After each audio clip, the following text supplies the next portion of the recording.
This story starts in a city that looks like a mess with broken buildings and debris everywhere. In short, the usual aftermath of a disaster. A boy lets out a sigh as he walks through the mess. Chasing after someone is annoying enough, and now that idiot went and got himself eaten. His eyes land on the monsters feasting on the poor guy. Well, that saves him the trouble of bringing him back. The monsters turn their glowing eyes on him. A system alert pops up to give him a warning. As the monsters charge, he does not even flinch. A few well-placed strikes, and they are dead before they even realize they messed with the wrong guy. A bit later, outside a closed facility, loud, impatient knocks echo against the metal gate. Gum Jungun, a hard mode player, opens it to find the boy standing there, looking as uninterested as ever. The boy wants him to find someone else for the search missions from then on. But Jungun is more focused on the guy who had escaped earlier, only to freeze when the boy mentions that the man is dead. Even worse, the guy had been a hard mode player. Jungun tries to process that information, and the boy explains that A-rank monsters had been feasting on him. Now Jungun is worried because if those things are nearby, they need to be dealt with immediately. Not that it matters, as the boy has already killed them. Now, all he cares about is finding something to eat. Jungun, however, is still trying to wrap his head around the fact that this boy, Kang Taesun, an easy mode player, is handling things that should be impossible for him. It is not just unusual, it is downright absurd. Even normal mode players are barely clinging to life, and yet here our boy is, acting like this is just another minor inconvenience. Now they are at the cafeteria, and the MC glares at his food, which is potatoes again. Jungun, on the other hand, happily eats and asks why our hero never learnt the basics of harvesting. Our boy, who started in easy mode, has a simple answer. He never needed to, as food has always been readily available. Before Jungun can start another lecture, noise erupts outside. Someone has cleared the labyrinth. Jungun shoves the problem onto the MC. And right on cue, someone calls for him. Stepping out of the cafeteria tent, our hero finds a man losing his mind and insisting that this is all some kind of prank. A man tries to explain things to him and calmly reassures him that yes, this is their planet. Yes, things have changed. And no one is joking. But the guy is not having it. Instead, he punches the poor man trying to help him. Our boy turns to Jungun, who is eyeing his potato. He makes it very clear that if the potato is missing when he gets back, Jungun won't be getting another meal ever. Then finally, he addresses the guy causing the commotion. This is a common reaction. Players who have been stuck in the labyrinth often lose it when they return and are unable to accept how bad things have gotten. And this guy, Lee Chang-chun, is just another name on that list. Since reasoning clearly is not going to work, the MC goes with the next best option and challenges him to a duel. Chang-chun, recognize our hero as the guy who writes too much on the community board. But a fight with him is like a joke, as he is blinded that he has the upper hand. After all, our boy is an easy player. The MC, on the other hand, does not bother arguing. He just sets the terms that if Chang-chun wins, he can keep believing whatever fantasy he wants. But if he wins, Chang-chun will face reality, whether he likes it or not. Chang-chun ignores our boy's words and activates his skills, boosts his attack, and prepares a devastating strike. Our hero complements his strength before the fight actually begins. Then Chang-chun lunges. An explosion follows and shakes the ground, but when the dust settles, our boy stands there completely unharmed. Chang-chun has no idea what has just happened. Before he can figure it out, the MC calmly removes Chang-chun's sword from his shoulder and delivers a solid punch. Chang-chun, in a desperate attempt to save himself, activates his defense skill and cuts the damage in half. He feels confident and prepares to counter until our hero decides he is done playing around. He multiplies his attack and bypasses all defense and lands a single punch straight to Chang-chun's head. The impact is devastating. The ground cracks beneath them, and Chang-chun takes brutal damage. But even after getting literally punched into the ground, Chang-chun still clings to his denial. Tears stream down his face as he keeps repeating the same thing, that if he had known their planet was like this, he never would have cleared the labyrinth. It is hard to blame him. Once their planet was normal, then the sky split open and monsters poured in. Humanity was given choices: easy, normal, hard, or alone mode. Players who entered the labyrinth could only return once they cleared it. And now, the world they have returned to is barely holding on. The MC agrees that this world sucks, but they cannot deny the fact that it is the only one they have left. Jungun just won't stop hyping up the MC's skills, but our boy does not seem to care. To him, Chang-chun was just another weakling like the rest. Jungun, though, is desperate to know how he got so strong. But according to our hero, it's nothing special but just pure hard work. Before they can continue talking about how amazing the MC is, a loud noise breaks the moment. Jungun wonders if it's another player, but our boy already knows that it's Lee Taeyeon. Later, as he scans the room, our hero notices the decorations. The world is being destroyed by monsters, yet someone still has time for interior design. But he knows exactly who could keep things looking perfect in the middle of all this chaos. Taeyeon, the only person to ever clear alone mode. When they meet, she suggests he find a hobby. He waves it off that he will think about it when he is not busy, trying to survive. Right now, he is more interested in why she called him. Taeyeon gets straight to business. She heard he disciplined a hard mode player that day. That is odd, considering he is an easy mode player. She pulls up her status window showing her level over 250, solid health plus mana, and extraordinary attack and defense stats, among others. Basically, she is a walking fortress. And yet, somewhere in that overpowered stat sheet, there is something that hints at fear. Our boy knows she is showing off, but whatever. He shows his stats with a level just over 50, good health plus mana, and apparently, he is in top condition. Taeyeon takes one look and states the obvious. He is weak. He can tell she is itching for a fight. Now moving on to some explanation about the labyrinth and its 4 difficulty modes. Once a player clears it, their growth stops, which is why the power gap between difficulties is absurd. A hard mode player's stats are 10 times higher than the MC's, yet none of them could survive a single hit from him. The reason is his skills. Taeyeon decides to put that claim to the test. With pinpoint accuracy, she strikes. But instead of hitting him, her attack obliterates the poor wall behind him. Our hero does not even blink and nullifies the attack like it's a light breeze. Taeyeon has no choice but to admit that his skill set is insane. Over 200 abilities, all earned by fully exploring the labyrinth. She regrets not doing the same, but it's not too late in her eyes. Still, she gives credit where it's due and admits that if he had played alone mode, they might have actually won. Not that it matters, as his skill set may be god tier, but most of his abilities rely on his stats, which means he cannot even use half of them properly. The MC, of course, could not care less about past regrets. He cuts straight to the point and asks about her scouting mission. She gives him the update that another wave is about to start. Our boy knows that means complete and utter disaster. The first wave destroyed the capital. The second wiped out half the hard players. By the third, humanity was barely clinging to a single city. And now, the fourth wave is knocking at their door. He asks about the enemy numbers, 2 S-rank monsters, dozens of A-rank, hundreds of B-rank, and an apostle. He goes quiet. Even Taeyeon can barely handle an S-rank, and they are severely lacking players strong enough to deal with the A-ranks. As for the apostle, that thing is above an S-rank. In short, they are screwed.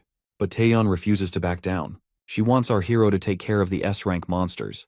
He instantly realizes that she is sending him on a suicide mission. But she is not wrong.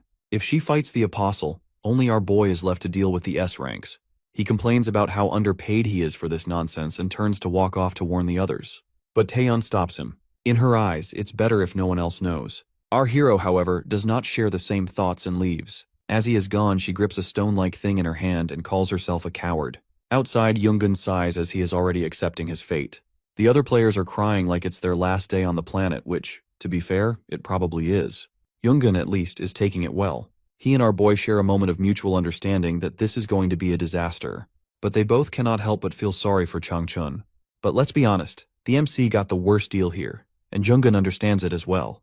If the others had even half his strength, maybe they would not be standing at the gates of doom right now. And speaking of doom, thunder rumbles, and the gate opens. From within, monsters step out. Yoongun gives our hero a farewell and hopes to see him in the afterlife. But our boy has no time for sentimental nonsense. He leaps into the sky and scans the battlefield below.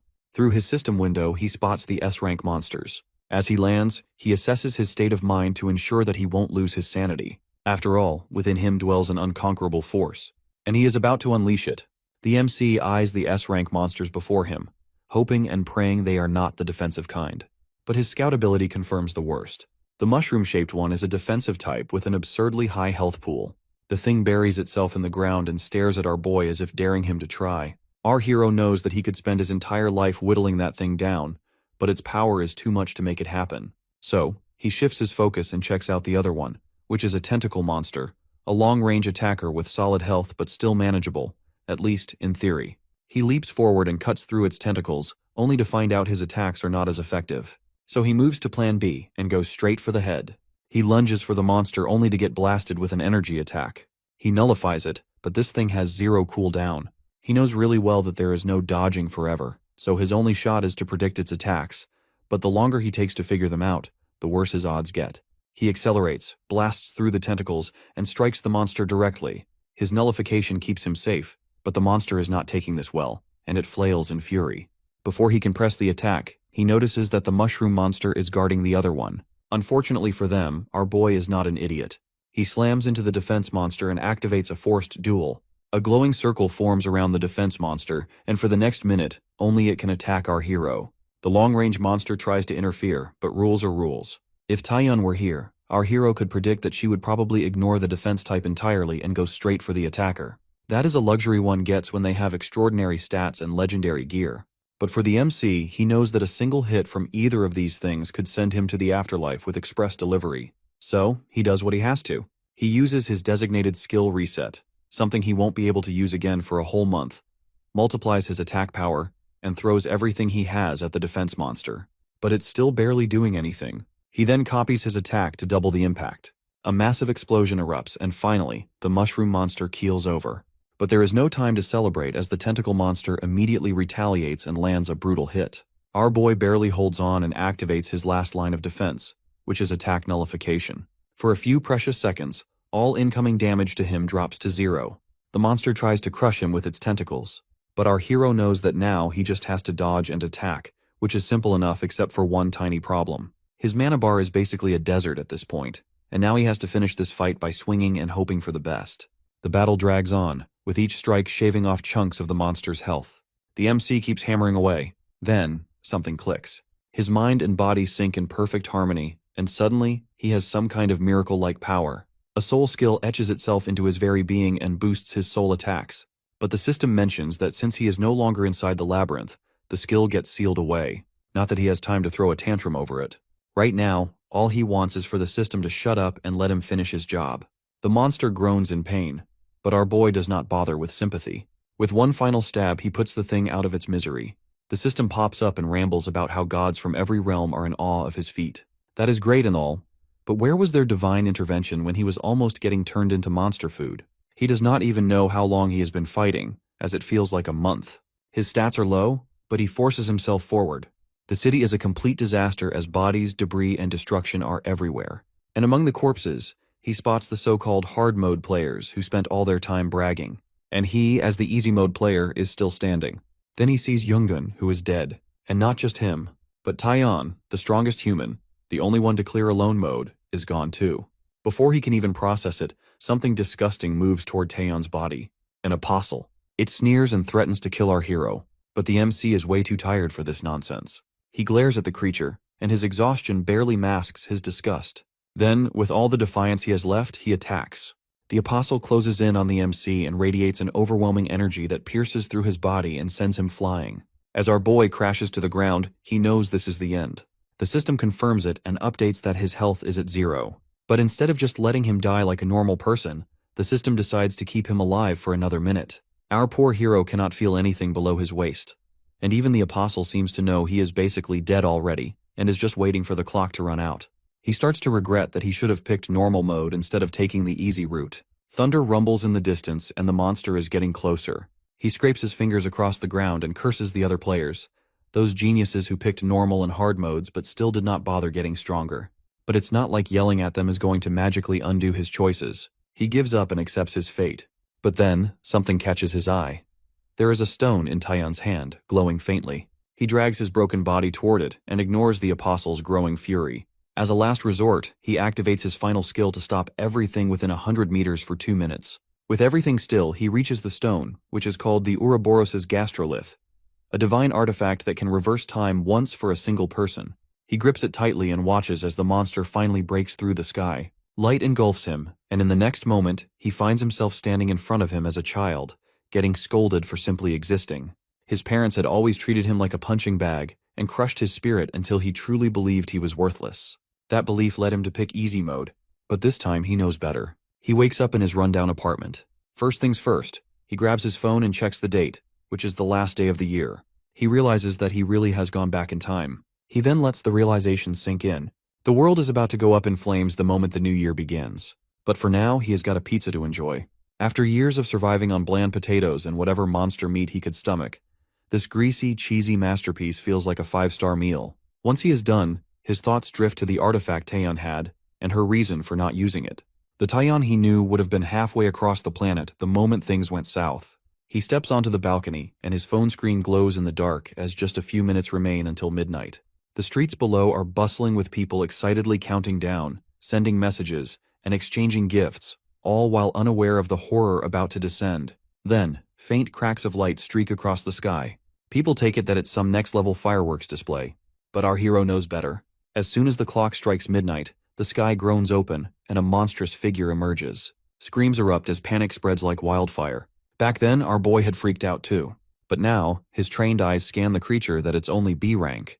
A sudden system window pops up in front of him and the rest of the unfortunate souls below. The message is clear that invaders have arrived and the world is ending. But it assures them that help is on the way. But the help comes in the form of modes, which, if cleared, grant power. While chaos erupts around him, the MC watches the options appear. Unlike others, no need for hesitation for him, as he already knows what to do. In the labyrinth, survival depends entirely on the chosen mode. The easiest one is practically a vacation because food is everywhere. Cozy resting spots are at every turn, and even the weakest players can crawl their way to victory if they put in enough effort. Then there is normal mode. Things start getting rough here as food is not just lying around, and there are not many decent places to rest. But as long as players don't let misery eat them alive, they can still make it through. Hard mode though? That's where the real fun begins. Food is a myth.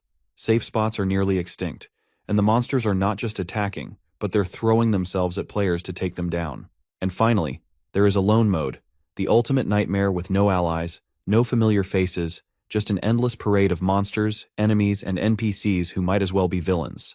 The system itself warns players not to choose it unless they have a death wish. But our hero picks it without hesitation. The teleportation ends, and as he looks around he feels that odd mix of nostalgia and irritation. He indeed is back. The community board, which is a rare connection between players across different modes, has a post from some guy named Kang Junhyuk. Our boy has no idea who he is, but the guy seems to be handling things well.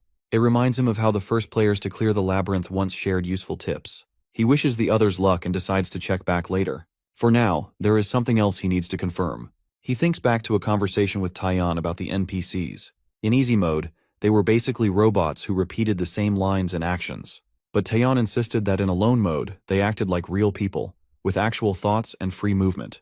If that is true, then the MC knows that something is seriously off. Arriving at the labyrinth entrance, he spots a guy dozing off at the gate. Back in easy mode, there was an old man who was nothing more than a boring, standard NPC. But now the moment the guy opens his eyes, our boy can tell that he is strong, even stronger than Taeyeon. The guy introduces himself as the Broken Man, the guardian of the labyrinth. His title comes from once trying to beat this place and failing miserably. Now, he has the job of standing around and watching others suffer. He starts rambling about the great opportunity they have to save their world. But our hero is not buying the sales pitch. He knows better that this is not some grand mission, but it is just a well-disguised horror show. The Broken Man seems confused by the MC's lack of reaction. Apparently, people from peaceful worlds are supposed to freak out in situations like this. Since our boy is not panicking, the guy briefly considers smacking him around for fun but decides against it. Instead, he moves on to the important stuff. The labyrinth has 100 floors, with a difficulty spike every 10. Our hero has to figure out the food by himself. And for the safe zones, the guy wishes the MC good luck with that. That is all the help our hero is getting because the gatekeeper is too lazy to explain more. Our boy recalls Taeyeon mentioning how this guy nearly killed her before she even stepped inside, so he wisely keeps his mouth shut. The Broken Man then summons a weapon and swings it right next to our hero's face as he tries to test him. But the MC does not even blink. That seems to amuse the guy, who smirks and hands over some gear, a barely holding together leather armor, a rusty sword on the verge of breaking, and an old wristband that might, if the stars align, stop a beast's fang. The generosity is overwhelming. With that, the gatekeeper waves our boy off with the note that he has to figure out skills on his own. As our hero walks into the labyrinth, the guy watches him go and feels something different about him. He has seen plenty of so-called prodigies before, all of whom have failed. But he can notice that the MC is not just skilled, but he has something far more valuable: the sheer stubborn will to survive. As our boy moves forward, a system window pops up to give him a backstory about the labyrinth. Some all-powerful sorcerer created this place ages ago, and apparently, anyone who conquers it can make a wish. Of course, getting to that point is the tricky part. The labyrinth is home to horrors beyond imagination, filled with creatures that exist purely to destroy the players. And yet, as our hero reaches the first floor, which is a relatively tame area filled with weak monsters, he just grins. Finally, the real game is about to begin. Our boy's mission is to beat the first floor boss and get a random stat boost potion. There is also a hidden reward, but no one knows what it is. As he walks, he remembers talking to Taeyeon about the shopkeeper in easy mode. In that mode, the merchant was just a normal seller with potions. But in alone mode, things were quite the opposite. Taeyeon showed him an ash bracelet, an ultimate item that cuts incoming damage in half. She got it from the shop, and there were plenty of other game-breaking items, but she did not have enough gold to buy them all. If our hero could purchase everything, he would likely end up making her look like a newbie. Lost in thought, the MC reaches a door. He pushes it open and is greeted with an unexpected NPC, the Lost King. Our boy greets him, and the king notes that our hero has not gone completely insane yet. After introducing himself, our boy glances around the shop and expects to see something useful, but there is none. It's because the Lost King has no intention of displaying his treasures. If he does, the entire first floor would be overflowing with them. Our hero does not understand the point of him even being there if he does not want to sell anything. The king explodes in rage and rants about how some guys had stolen his kingdom and left him stuck in this situation. Not exactly the answer our boy was looking for. At least now he knows the guy has issues. Still, despite his bitterness, the king is not completely unreasonable. He points to a path leading downstairs, and if our hero can go in and return alive, the king will reconsider. The MC double-checks if this is truly the only condition. The Lost King finds his attitude odd but confirms it. No full labyrinth clearing is required, just a little survival exercise. With that reassurance, our boy moves forward, while in the eyes of the Lost King, our hero is not coming back anyway. As the MC walks, the passage ahead looks just like the one in easy mode, which means it is probably anything but safe. A noise alerts him, and a big rat appears and charges straight at him. Our boy can see that the 5th floor boss from easy mode is just a regular minion here. The rat lunges at his feet. Our hero remembers very well that its defense is weak, but its speed makes it a nightmare to fight. Back in easy mode, a group of players work together to exhaust it before attacking. But now, the MC is solo, his stats are trash, and honestly, the whole situation is just unfair. Even Taeyeon took one look and ran out of there. Clearly, no lone player who cleared the first floor actually dealt with this monstrosity. But our boy has figured out the labyrinth's reward system, which wants the players to do what others cannot. Achieve something absurdly difficult, and the system will give a reward. So our hero swings his sword, but the rat is too fast and dodges effortlessly. Then it lunges and sinks its teeth into the MC's arm. Our boy flings it away with his sword, and decides that if he cannot match its speed, he will have to outthink it. He knows that the rat, like any living creature, has patterns. Its leg muscles contract, and its chest swells, which are the textbook signs of an attack. He anticipates its movement and strikes first. The system updates that he has overwhelmed the rat and lowered its ability to discern threats, which means that the rat's tiny brain is now even more useless. Our boy predicts that since it cannot jump high, it will likely go for his forearm next. Just as expected, the rat lunges at his arm. Our hero smirks and drives his sword through its body, ending the fight in one decisive blow. With the battle over, he picks up the rat's meat and makes his way back to the Lost King, ready to see what ridiculousness awaits him next. Kang Junhyuk is fuming and vents his frustration about the shopkeeper on the community board. Taeyeon is equally annoyed.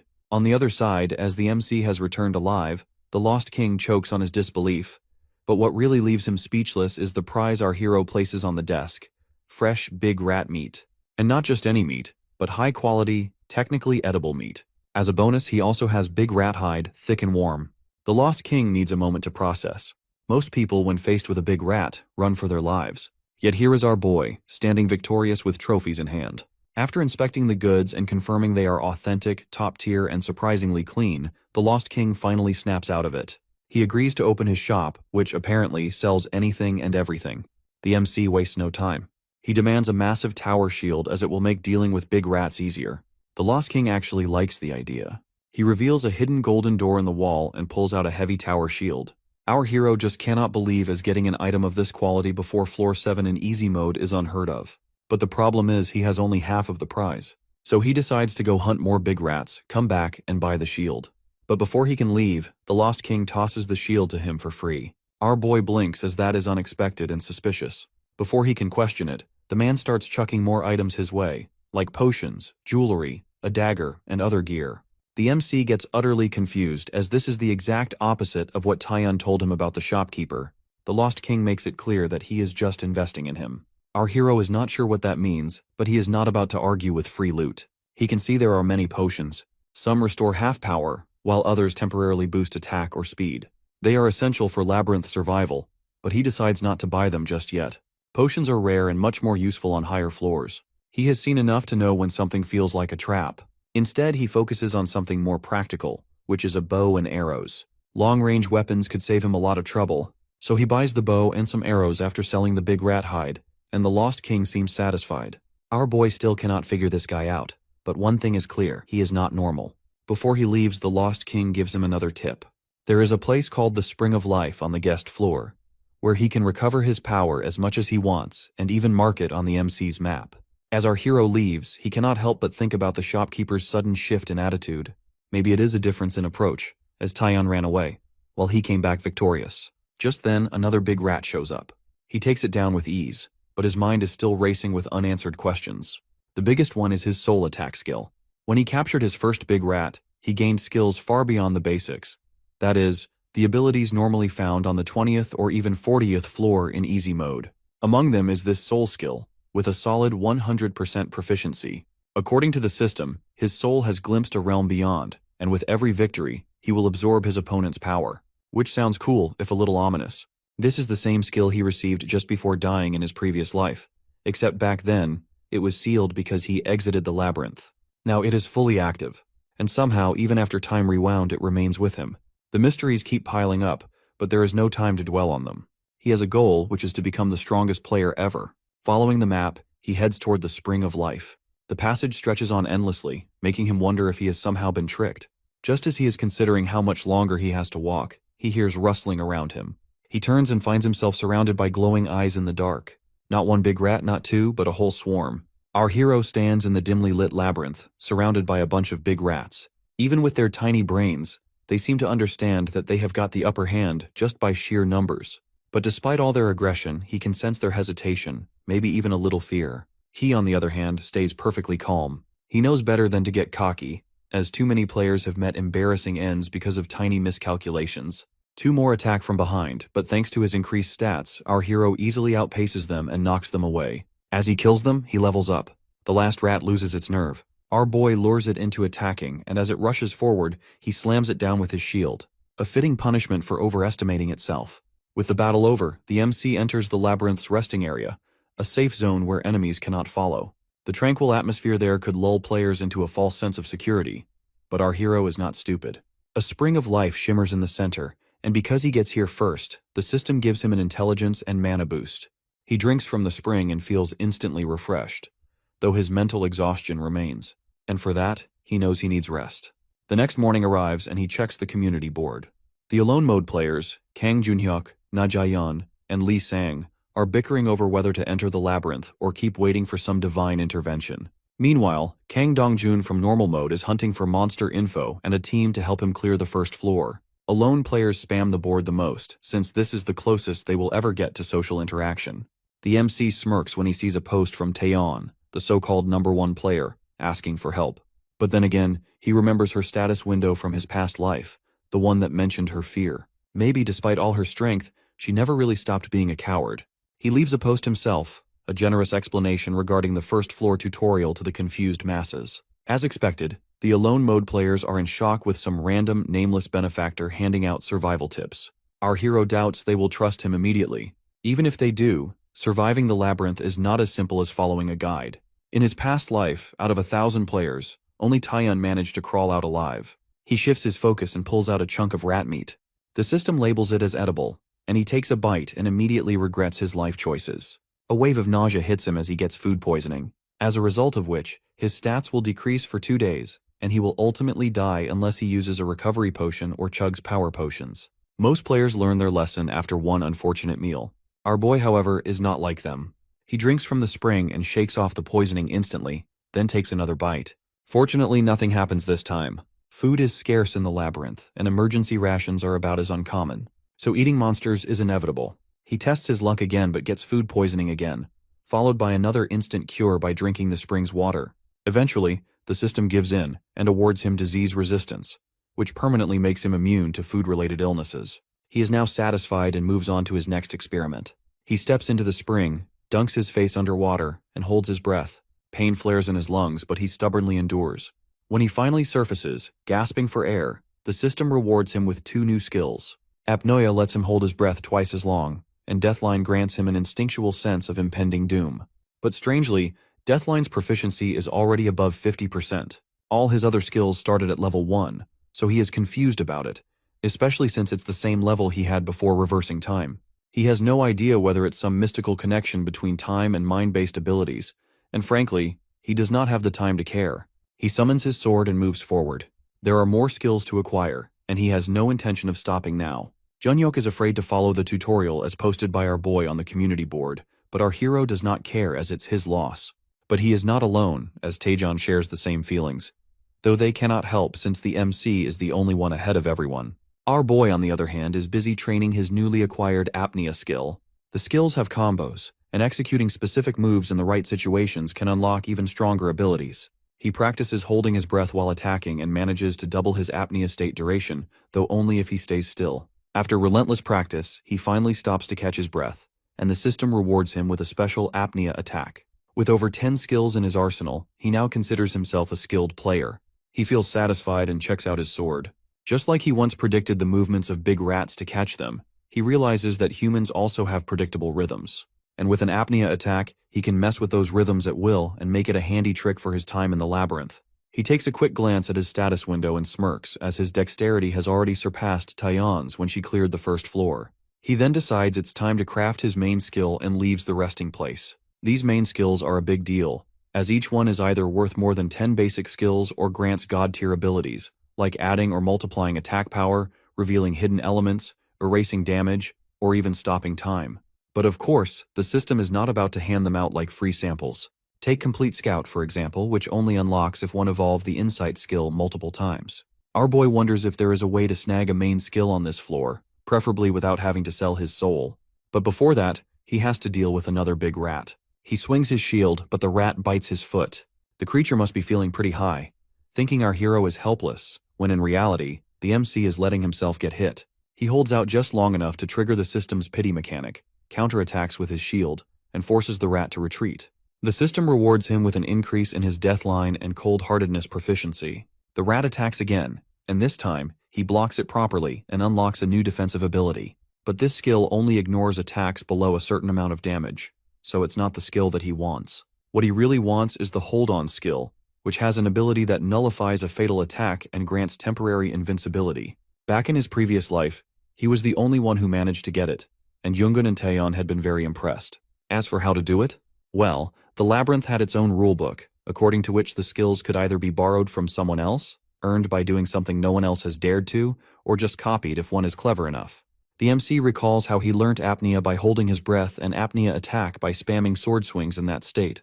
Applying the same logic, he lets the rat keep attacking him while he repeatedly blocks fatal attacks. After what feels like an eternity of near-death experiences, the system finally decides he has suffered enough and rewards him with the hold-on skill. Our boy gets relieved and satisfied. He remembers Yoongun and Taeyeon looking at him like he had lost his mind when he explained his training methods before. But this was the labyrinth. Either risk your life to gain something, or stay weak and get eaten. He returns to the resting room, gulps down some spring water, and checks his system notifications. Unsurprisingly, there are more skills. At this point, he has collected around 200 of them. Just as he is scrolling through, someone suddenly appears. The MC immediately tenses. The man standing before him is not another player but an NPC. And if the rumors are true, NPCs in alone mode are straight up insane. He vaguely remembers Taeyeon mentioning something about an old knight, probably a holy Templar. Before he can recall anything useful, the man suddenly rushes at him and throws a punch. The system updates that the old knight, Einzar, has activated a non-fatal attack on our hero, and the MC just stands there in shock at the sudden turn of events. The MC's deathline skill kicks in and warns him that he is about to meet an end. As Einzar's punch comes speeding toward him, he desperately holds up his shield but barely keeps it from breaking apart. He takes a deep breath, fights to stay on his feet, and does everything he can to avoid getting smashed into the ground. But suddenly, out of nowhere, he feels an unexpected surge of mountain power. His strength increases, just in time for the impending punch. However, as he lets go of the shield to dodge the attack, he gets a special skill, Deflect. Still, with the gap in their strength, dodging this punch is a daydream. When it lands, it sends him crashing into the wall, which breaks. But to Einzar's surprise, the MC does not seem as badly hurt as he wanted. Thankfully, our boy nullified the damage in time. But still he coughs as he feels the blow and notices that the alone mode is nothing but a monster fest. Einzar, though, is a bit shocked, or rather impressed. In a blink, our boy did not just block his attack with the shield, but he actually made it worse for Einzar by letting go of it just in time. Looks like our hero was not the easy target he thought he was. But Einzar makes it clear that he was not out to kill the MC anyway. He was just trying to keep things friendly with a non-fatal hit. Even if he had gone all in, though, In his eyes, our boy probably would have shrugged it off with his defensive skills. So Einzar helps him up. Our boy, who is now to his feet, takes in the situation. He knew Einzar was a self-aware NPC, but seeing him actually know about specific skills is a surprise. Even Taeyeon never figured that out. They introduce themselves, but our hero is still a bit skeptical. He remembers Taeyeon's run-in with Einzar, which was the complete opposite of this. He attacked her out of nowhere, and she just stared at him like a deer in headlights. Einzar did not even give her a second thought, called her a coward, and left her behind. She never saw him again. So the MC obviously was not exactly expecting a friendly moment here. He is still wondering why Einzar attacked him in the first place, and whether he has some strange hobby of picking on the weak. Einzar, however, clears it up and explains that as a Holy Templar, he would never oppress the weak. His attack was just a test to see if our boy was worthy of recognition. Our hero gets it now that he has passed the test. No enemies here. Just an oddly aggressive NPC who likes to make dramatic first impressions. He then asks about the god Einzar worships. He has heard about the gods in the labyrinth, the ones who test players and hand out rewards, though most players could not care less. Our boy, thanks to Taeyeon's rants, actually knows a thing or two about them. Einzar proudly talks about Levininoff, the goddess of love, the one who connects people to their loved ones. In his eyes, no one is as wonderful as her. But after his world was destroyed, he has been searching for her, with no clue where she is gone. Our hero, though, already knows where she is, and it might not be a happy ending. In the previous life, she was found by none other than Taeyeon, but she had been torn apart. He knows it must have been a horrific sight, and he hesitates whether to tell Einzar the truth. But before he can make up his mind, Einzar is curious whether the MC is in a hurry to dive deeper into the labyrinth. But our boy is not in a rush, as his goal is not the labyrinth. He is here to learn, conquer, and get stronger while collecting all the goodies along the way. Einzar, who is still feeling guilty for attacking our hero, offers to teach him Levininoff's abilities as an apology. The MC agrees, of course, because no one will waste a golden opportunity like this. But, just to make sure, he asks what the catch is. To his surprise, Einzar is just doing this out of repentance. Our boy points out that the repentance could have started before the attack, but Einzar waves it off. In his eyes, if our hero was not worthy, he would have already spat in his face and left. Einzar then decides to show him the skill and orders the MC to hit him with his shield. Inside the labyrinth, weapons are not just tools, but they are keys to unlocking power. A sword's swing, a shield's raise, or a spear's thrust seem basic at first, but the more a fighter hones them, the sharper these skills become. On their own, they are just basic attacks, but when combined, they create something far more dangerous. That is the Ilac weapon technique, a deadly mix of mastered skills that turns into an unstoppable force. Einzar, who is all emotional, cannot wait to teach this game-changing technique to our hero. But the MC is not impressed. He finds it all pretty meaningless, which, to be honest, is understandable. Combining basic weapon skills does not seem to do much except cause a little glitch in the system. When Einzar asks him about it, he answers that his extra attack power adds just 1 point, and with his basic attack, that only adds up to 4. Einzar then asks our boy to attack him. He activates the target lock, ready to absorb any damage. Our hero obliges by slamming his shield onto Einzar's head. Of course, Einzar did not expect him to hit him that hard. Now in pain, Einzar asks the MC to try a punch instead. Not wanting to hit him in the head again, our boy goes for the chest next. Surprisingly, the damage is much less, and now our hero gets it that different weapons mean different damage. Einzar explains that adventurers usually stick to one weapon to avoid messing up the system. He gives an example of a gauntlet with 50 attack power and a sword with only 20, but an attack with a sword only delivers 20 damage. It's not rocket science. If it worked any other way, adventurers would be walking around with enough weapons to fill a small army. The MC agrees, but Einzar has a different opinion. He thinks combat is about putting the life on the line, and the entire body should be part of that fight, not just the shiny sword or shield. So after years of research, Einzar came up with the Ilac weapon technique, which, no matter what weapon is used, fuses the attack power of both the weapon and the gear, and turns the user into a walking, talking powerhouse. And it's not just for weapons, but it works for the entire body. Our boy finally sees the light and realizes how useful this could be, especially for all those discarded pieces of gear that no one cared about. In the past, they were basically junk, but as he clears more labyrinths and starts picking up high-grade equipment, this technique will be of equal worth to that of a main skill. Einzar then transfers the skill to our hero. The MC feels the information flow into him, like downloading the latest update to his brain. But since he is still a rookie, he might experience some loss of power until he gets the hang of it. Einzar also gives him a faded ring, which our boy would have tossed aside without a second thought before. But now, it's a treasure. Next, Einzar suggests they spar so our hero can test out his new skill. The MC agrees and summons his trusty tower shield. In the labyrinth, every move matters. Even the most pointless-looking rooms have something hidden, and carefully searching them could lead to rising insight skills. For our boy, blocking attacks with his shield is not just a defensive move, but it is an opportunity to get better at the skill's proficiency. Each time he blocks, his skill increases and proves that fighting strong opponents might actually be worth it after all. 2 days later, exhausted but proud, he has gained a new skill: continued combat. He was able to fight with an S-rank monster for days in his previous life, thanks to this ridiculous ability. On top of that, this skill can only be learnt by fighting other players, so he had not thought about acquiring it solo. Einzar, on the other hand, is impressed and praises our hero's instincts and skills, and he is happy with the progress. But he adds one more thing: the MC cannot teach the Elak technique to just anyone. If someone is unworthy and he goes ahead and teaches them, Einzar will find him and kill him. Before they part ways, Einzar asks our boy to let him know if he finds any information about Levininov. Our hero is unsure how to break the news. If Einzar somehow stumbles upon the goddess, there is a good chance that she would be more of a memory than a living being by now. And if by some miracle she is still alive, well, he would not be surprised if someone has already ended her. He is stuck in this awkward spot and is unsure whether to drop the truth bomb or keep his mouth shut. But then finally he let it slip that he knows the goddess's whereabouts. Einzar is convinced that the MC is messing with him. After all, he has wandered the labyrinth for what feels like an eternity, without even a whisper of the goddess's location. And yet here is our boy, who has just barely passed the starting line, and is claiming he knows exactly where she is. Our hero, however, has already expected this reaction, and has a plan to explain. He needs Einzar to trust him. In his world, there are items that provide information about the labyrinth, which, to Einzar, sounds like complete nonsense. A labyrinth with no map suddenly has one for special beings. It all sounds ridiculous to him. But the MC clarifies that while general maps don't exist, there are ones for unique entities like a magical flute that summons gods. His family has studied such items, which is how he knew the gods' locations before even setting foot inside. Thinking back to a conversation with Taeyeon, he remembers her showing off some items she got from the 89th floor. At the time, he dismissed it as completely useless.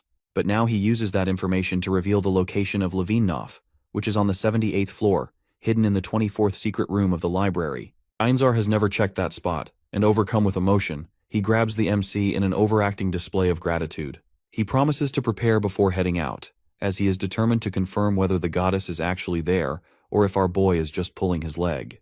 But before that, he wants to repay our hero, so he hands him a copper ring. The MC puts it on and watches as Einzar leaves, all while yelling about the goddess. As he disappears, the MC wonders if Einzar will actually find her, and if he does, whether she will even be alive. Either way, one thing's for sure, that is he won't be seeing Einzar again anytime soon. With that, our boy gets moving. Now that his dexterity has increased, catching the big rats has become easy. He realizes there is no point in sticking around since he has outgrown this floor. If he wants to get stronger, he has to move up. But before heading to the second floor, there is something he needs to take care of first. The labyrinth hides multiple secret rooms, with each floor containing at least one. These rooms offer valuable rewards like magic staffs, levitation rings, permanent stat-boosting potions, and other things. In easy mode, competition for these rooms was intense, so he often skipped them.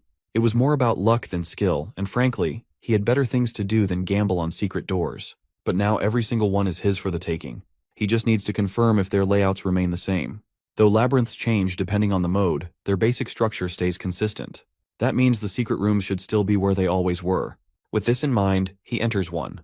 The space is surprisingly small, with nothing but a single door and plain walls. Most players ignore this place and assume it serves no purpose. Our hero starts inspecting the walls.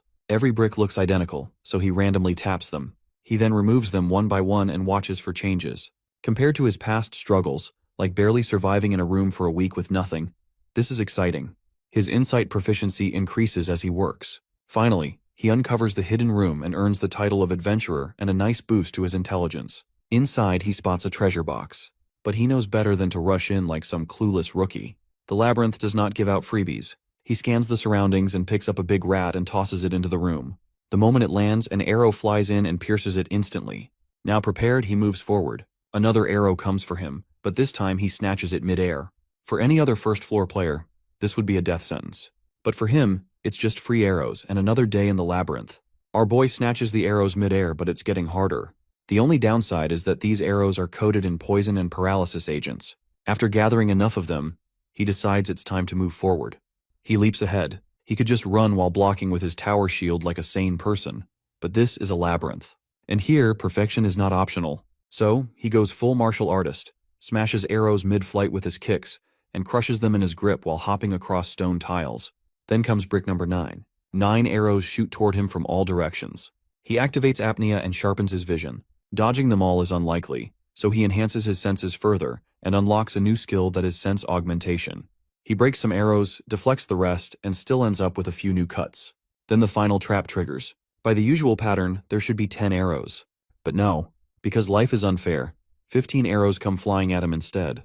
He barely has time to register how unfair this is before realizing there is no way to block them all. But with so many coming at once, he makes a guess that some of their paths overlap. He weaves through the storm of projectiles, but some still find their mark. The arrows stab into him and blood spills from the wound. Pain shoots through him, the kind that makes one reconsider his life choices. But in that moment of agony, he unlocks a new skill called pain reduction. The sharp, unbearable pain now feels like slightly less unbearable pain. If he had not been through worse, he is pretty sure he would have blacked out. He could purposely take more hits to unlock even more skills. But he decides not to turn this into a self-torture session. He unlocks the treasure chest. Inside lies a flame staff, the beginner wizard's go-to weapon, capable of casting fireballs. Among early magic items, this one actually holds some real value. He knows that Taeyeon barely cleared any secret rooms, so she would not know the difference between a good item and a slightly fancier rock. If this is the standard reward in alone mode, at least there is some justice in the world. He exits the secret room and faces a swarm of big rats. With just one arm, he cuts through them. The difference in stats is almost embarrassing. The system rewards him with another skill called Unfaltering Resolve. At the resting area, he drinks from the spring and instantly refreshes himself like he just took the best nap of his life. With a clear head, he reviews his new abilities. Pain reduction and sense augmentation are good, but they need time to get better. Unfaltering Resolve is even better since it lets him ignore injuries temporarily. Worth the trouble. But the flame staff is the real prize. Now, it's time for the second floor. The labyrinth structure is simple. A boss guards the staircase to the next level. Beat it and move forward. Our hero hopes the battle will be as easy as the layout suggests. But let's be real, this is alone mode. And here, nothing is ever that simple. He pushes open the gate. A massive figure looms in the darkness. The giant rat and the floor's boss. In easy mode, this thing was a 10th floor nightmare. The MC remembers how many players were shredded by its claws. But at this point, he is not even surprised. The giant rat is not just some random monster, but it's a nightmare for first floor players, and Taeyeon knew it. That was why she found a way to cheat the system and took advantage of the labyrinth's rules that bosses cannot leave their rooms. She filled the chamber with gasoline and set it ablaze. A perfectly reasonable approach, really. Considering she was the only survivor among those who attempted the first floor, her method was probably the closest thing to a winning strategy. But our hero knows that is not the kind of battle the labyrinth wants. It wants pain, struggle, and an exhausting display of skill, and he is here to grow stronger. He summons his staff and unleashes the fireball spell at the giant rat. The flames catch, burn the creature, and inflict minor damage over time. But he needs more, so he fires poison arrows, yet the beast shows no reaction. That does not deter our boy, though, as he has planned for this exact nonsense. He switches the tactics and fires paralysis arrows. This time, the rat freezes in place and gets immovable until either struck or 10 seconds pass. The MC seizes the opportunity and keeps it pinned down with repeated paralysis shots and layers the status effects like an absolute menace. He is not just overpowering it, but he is dismantling it piece by piece. Once incapacitated, the rat becomes even more vulnerable and takes increased damage. But our hero knows this strategy has a limit. When the rat's health drops below 20%, it enters berserker mode. Our boy remembers this nightmare from his past life, and he knows really well that the paralysis arrows won't work on it anymore. So now, it is a direct fight. He raises his tower shield and braces for impact. Even with the defense, he takes damage, but he has already prepared his next move. His strength is not high, but dexterity is his ticket. He uses it to his advantage and strikes at the rat's legs with his shield to force it off balance while enduring its relentless counterattacks. His stamina is running low, and he knows he cannot keep this up much longer. He summons his sword, activates apnea attack, and slices into the rat with rapid, precise strikes. Of course, the beast retaliates, because it would not be a fight without the MC getting injured. But our hero knows that he cannot afford to take more hits, so he sends the rat's own attacks back at it while continuing his relentless assault. Blow after blow, he presses on until finally the giant rat collapses and he gets victory at last. With the battle over, he checks his rewards. His dexterity and mana have increased, and he levels up, and his wounds get healed as well. As a reward, he receives a random stat boost potion and, surprise bonus, a designated stat boost potion. He drinks both and feels his strength rise. He then remembers his new skill, Counter, and realizes he can now reflect enemy attacks with even greater force. Before moving on, he opens the community board to check on the tutorial he has posted about the first floor. He has not expected much, but curiosity gets the better of him. On the community board, players talk with excitement over the spring of life and share tips and advice. It's almost heartwarming until our boy remembers his past life, where the board was nothing but a graveyard of hopeless messages. And eventually, even that died down. Well, all except one. Taeyeon. She was the lone voice in that wasteland of silence. And now, just like before, her name pops up again. This time, she is asking about him. Our boy, meanwhile, is busy tightening the fighter gloves he has bought from the Lost King and gets ready to head down. The old king, however, is not satisfied with just the rat meat. He wants the hide and teeth too, but our hero has no plan to hand them over. The king seems to get the hint and figures out that he is searching for someone. And for once, he is actually right. The MC is looking for Hafren, the labyrinth's blacksmith. According to Taeyeon, she never would have made it to the lower floors without his help. That alone makes it worth tracking him down. After leaving the shop, he is now near the labyrinth's entrance, a relatively safe zone filled with creatures that can barely put up a fight. But soon, he reaches the second floor, where the real game begins. Clearing this floor will reward him with a beginner mana boost potion. There is also a secret reward, which is, of course, a mystery. He is excited to grab that potion, but before he can proceed, the system bombards him with unread notifications. Annoyed but curious, he opens the community board. Junhyuk, Taejin, and Suhyun spam him with messages like desperate fans. Before he can decide who to reply to first, a notification pops up that Junhyuk wants to converse with him privately. Our hero accepts, only to find out Junhyuk just wanted to meet him. Junhyuk is all emotional because our boy's post has been a beacon of hope. When he first entered the labyrinth, he starved alone and was one step away from losing his mind. In desperation, he even begged the broken man for food, and that was how bad it got. And then, just when he thought he would die pathetically, the MC posted the first floor tutorial.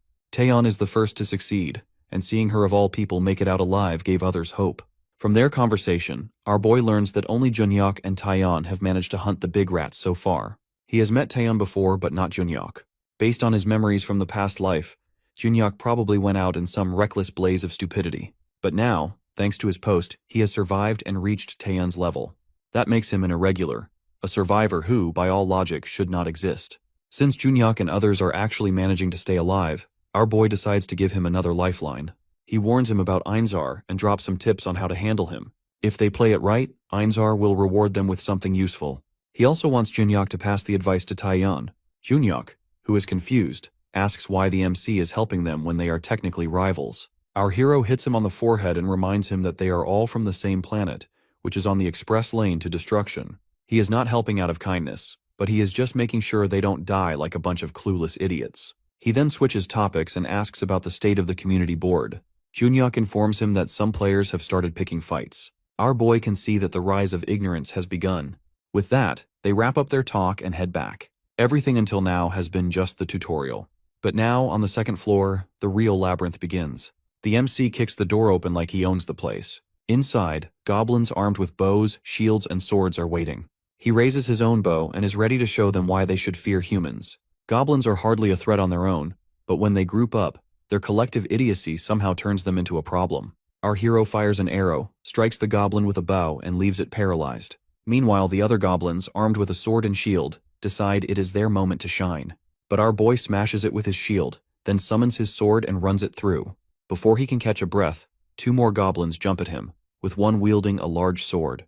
The MC eyes the sword, summons his staff, and blasts the entire area. Once the dust settles, he picks up the large sword. It's still rusty but slightly less terrible than the one he had. He also grabs a wooden shield. With his upgraded gear, he moves on. The next room holds an altar of Rakuratas. The system rewards him for his discovery with a slight boost in mana and intelligence. He recalls that the gods of the labyrinth vary in personality. Some are friendly, some could not care less, and others treat players like playthings. Rakuratas is the god of conflict and death, which, in simpler terms, means he enjoys watching people suffer. Standing before the altar, our boy feels a heavy, ominous power ahead, stronger than anything he has encountered. Suddenly, Taeyeon's decision to run away makes perfect sense. Probably the only smart thing she has done. Then, the system delivers an alert that Rakuratas wants to test him. Pass the test and get a reward, which sounds simple enough. Our hero accepts, because it's not like he has anything better to do. His eagerness seems to amuse Rakuratas. Almost immediately, Rakurata's servant Fake emerges, fully armored with no visible weak spots. Fake wastes no time and charges at our boy with a sword the size of an overcompensating warrior's ego. The impact cracks the MC's shield. If that is what happens while blocking, he decides as well to throw the thing away now. He switches gears and pulls out both swords, his trusty rusty one and the slightly better rusty one, and lunges at Fake.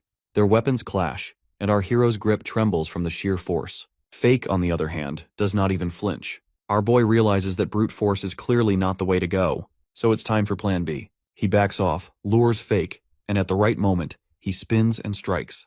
This time, he lands a hit, but his sword gets stuck within the armor. Not ideal, but he has the Elac weapon technique, which lets him stick close and mess up his opponent's attacks. It worked before, and it's working now. After several well-placed hits, Rakurata seems confused. The MC takes a step back and is sure that the god was hoping for a brutal all-out fight. Right on cue, Rakuratas decides to spice things up. He activates his authority, and his interference zone shrinks as a penalty. Fake, who is now seemingly more intelligent, reassesses the fight. Our boy, on the other hand, does not understand what just happened. The servant runs its sword across its armor, and an energy radiates from the blade. It then hurls the weapon straight at the MC. The label Fake is gone, and the atmosphere has shifted as well. Our boy realizes that his previous strategy won't work as this opponent is not mindless anymore. The servant lunges, and our hero barely manages to block the attack with his sword. But even with his defense, he takes damage. The servant's movements are nothing like before, but they are swift, precise, and calculated. With a single flawless strike, it sends the MC crashing against the wall as it wields its sword like a seasoned knight. Our hero can barely keep himself upright. He holds weapons in his hands, yet it feels as if he has no control over them. Every action inside this labyrinth is assessed, and once a technique surpasses a certain threshold, it can become a skill. If this swordsmanship is of such a high grade, then he will learn it. Passion burns in his eyes as he resolves to master it. He acknowledges that the servant is superior in swordsmanship, but he himself is not just a swordsman. He is a player. He knows more than just swinging a blade. He summons a fireball and launches it at the servant, but with a swift slash, the servant cuts through the flames. As the embers fade, the MC has already disappeared.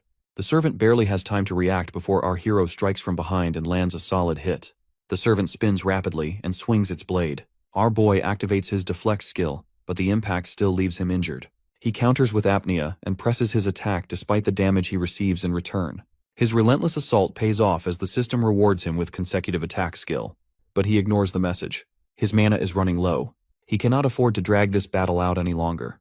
He summons every ounce of strength, leaps toward the servant, and it mirrors his movement. Just as he prepares to strike, pain shoots through him as the servant's sword pierces his chest. This time the damage is massive, but he refuses to fall. He activates his hold-on skill and nullifies the fatal blow. With sheer force of will, he drives both his swords through the servant's armored neck. He pushes harder and harder, until finally the servant's head separates from its body. He catches his breath and watches as the servant's face is revealed beneath the armor. Instead of hostility, it gives him a rare compliment for his bravery. Then, as the system confirms the servant's defeat, he receives a rise in experience. His stats improve, his condition fully restores, and his soul attack ability activates due to his solo victory. He checks his status window and sees his health and mana have increased, but to his disappointment, there are no dropped items. Then, something unexpected happens. Rakuratas is satisfied with the battle and decides to reward him. A red-stained blade appears before the MC, which is the Rakuratas' ceremonial sword. Its color deepened by the blood of past sacrifices. He can hardly believe it, as getting a weapon of this caliber on just the second floor is unheard of. A rare stroke of luck, finally. But the rewards don't stop there. He also receives the Proof of Conflict skill, which is a powerful ability that makes him stronger the more enemies he defeats. Just as he is processing all of this, the ground trembles. A system notification appears and informs him that Rakuratas has extended an offer for an apostle contract. Our boy has no idea what an apostle contract is, and there is no handy guidebook explaining it either. He sits on the ground and thinks about how Rakuratas has been hit with a penalty that limits his influence. Turns out even gods have to deal with annoying rules. And yet, Rakuratas is willing to take the hit just to make him his apostle. It's a nice offer except for the problem that Rakuratas is, well, still a god. The MC has been doing his quests however he wants, so he is not sure this deal will end well for him. The whole eternal servant thing does not sound fun, so he rejects it. Thankfully, Rakuratas does not throw a tantrum. Instead, a subquest pops up that wants him to kill all the enemies on the second and third floors, and he will get rewarded based on performance. Our hero is not an idiot to trust someone who has already stabbed him in the back, but the system window appears again, and Rakuratas promises good rewards. Our boy just gives in, and hopes that Rakuratas won't find a way to make this simple quest a nightmare. After that, he goes to the shop to grab some potions just in case things get messy. The Lost King recognizes the ceremonial sword Rakuratas has given him. He also knows Rakuratas personally, or rather, he has seen tons of prodigies meet tragic ends thanks to the god's bad habits. The MC asks him about the apostle contract, but he sticks to his role as a shopkeeper. He simply wants our hero to leave after buying what he needs, and our boy takes the hint. As he walks, he checks the community board to see if anyone else has met Einzar. Turns out Junyak and Taeyeon have, but their encounters are completely different from his. Einzar straight up spat on Junyak. Junyak tried to fight back, but his body refused to move and he got crushed instantly. Taeyeon's story is the same. For now, Junyak and Taeyeon are busy fighting rats like everyone else. Our boy gives them some advice about the giant rat's attack patterns and warns them to be careful. As for how to actually defeat it, that is their problem. With that out of the way, he focuses on his subquest. On the second floor, goblins hide in the shadows and watch him like he is their next meal. The moment they charge, the MC does not even flinch. If anything, he is excited to try out his new proof of conflict skill. He swings the ceremonial sword and slices through them. His mind feels sharper, his exhaustion fades, and his stats shoot up. But the best part is that there are no limits. As long as he keeps fighting, he can keep going. This skill might just be his new favorite. Goblins drop one after another, and soon our hero sees a door ahead. He pushes it open and sees a warrior's grave. Our boy's first discovery bonus grants him a boost in intelligence and mana. He has no idea what to expect when he first touches the grave, but a sudden flash of light startles him. A ghostly figure emerges, gives him a quick greeting, and then disappears back into the grave. He stares at the grave and tries to understand what just happened. He reaches out again, and the same thing happens. The ghost appears, greets him, and vanishes. He gets irritated and is not about to be messed with. The next time the ghost shows up, he grabs it midair and demands a proper quest instead of this nonsense. The ghost effortlessly slips out of his grasp and scoffs at our hero's audacity. The MC can notice that this ghost is different from the usual NPCs he has met and is more annoying. He asks about its identity, and after a whole lot of rambling, the ghost finally admits he is a warrior who has died in the labyrinth. His job is to give quests, but not just to anyone, only to those he deems worthy. And in his opinion, our boy is nowhere near qualified. He wants our hero to clear at least 30 floors before even thinking about coming back. The MC turns to leave as he regrets wasting time on a ghost with an ego complex. But just as he is about to step away, the ghost's eyes land on the ceremonial sword strapped to his back. The moment he realizes our boy has completed Rakurata's trial, his demeanor does a full spin. Now suddenly he is all eager to assign a quest. But the MC is not interested in playing along anymore. But the persistent spirit won't shut up. He declares that he has once been a legendary warrior and the fastest to descend the labyrinth. He has fought powerful foes, crushed enemies, and is basically a hero in his own story, or rather, a delusion. But when he returned to the 10th floor to rest, a monster with a true damage weapon ambushed him while he was asleep and ended his journey. The mere thought of it makes the ghost furious. He wants revenge, and that is where our boy comes in. His quest is to kill the 10th floor boss. As for the reward, well, that depends on his mood. A quest is a quest, so our hero accepts. As he leaves the room, the ghost floats after him and plops onto his head and announces that he is going with him. The MC sighs because obviously now he has to drag a dramatic ghost along for the entire trip to the 10th floor. But maybe he can get some useful information out of him.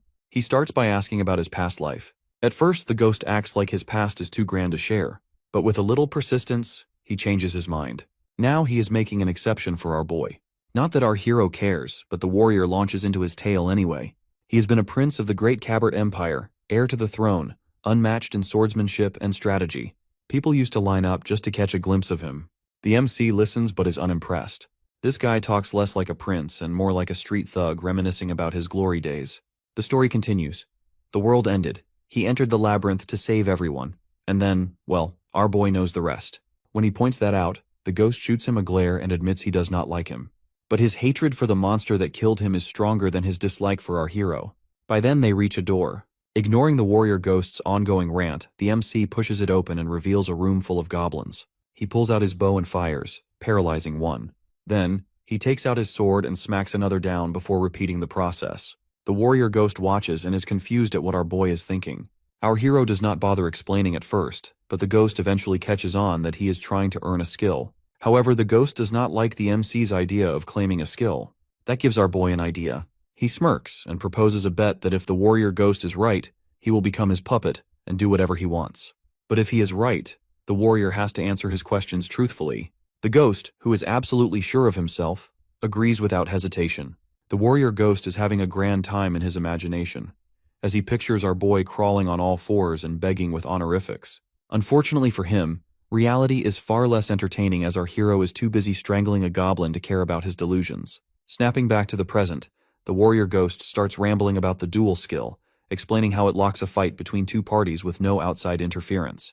The MC likes the sound of that. After cutting through multiple enemies and shifting to one-on-one battles, the system rewards him with a shiny new ability, Forced Duel.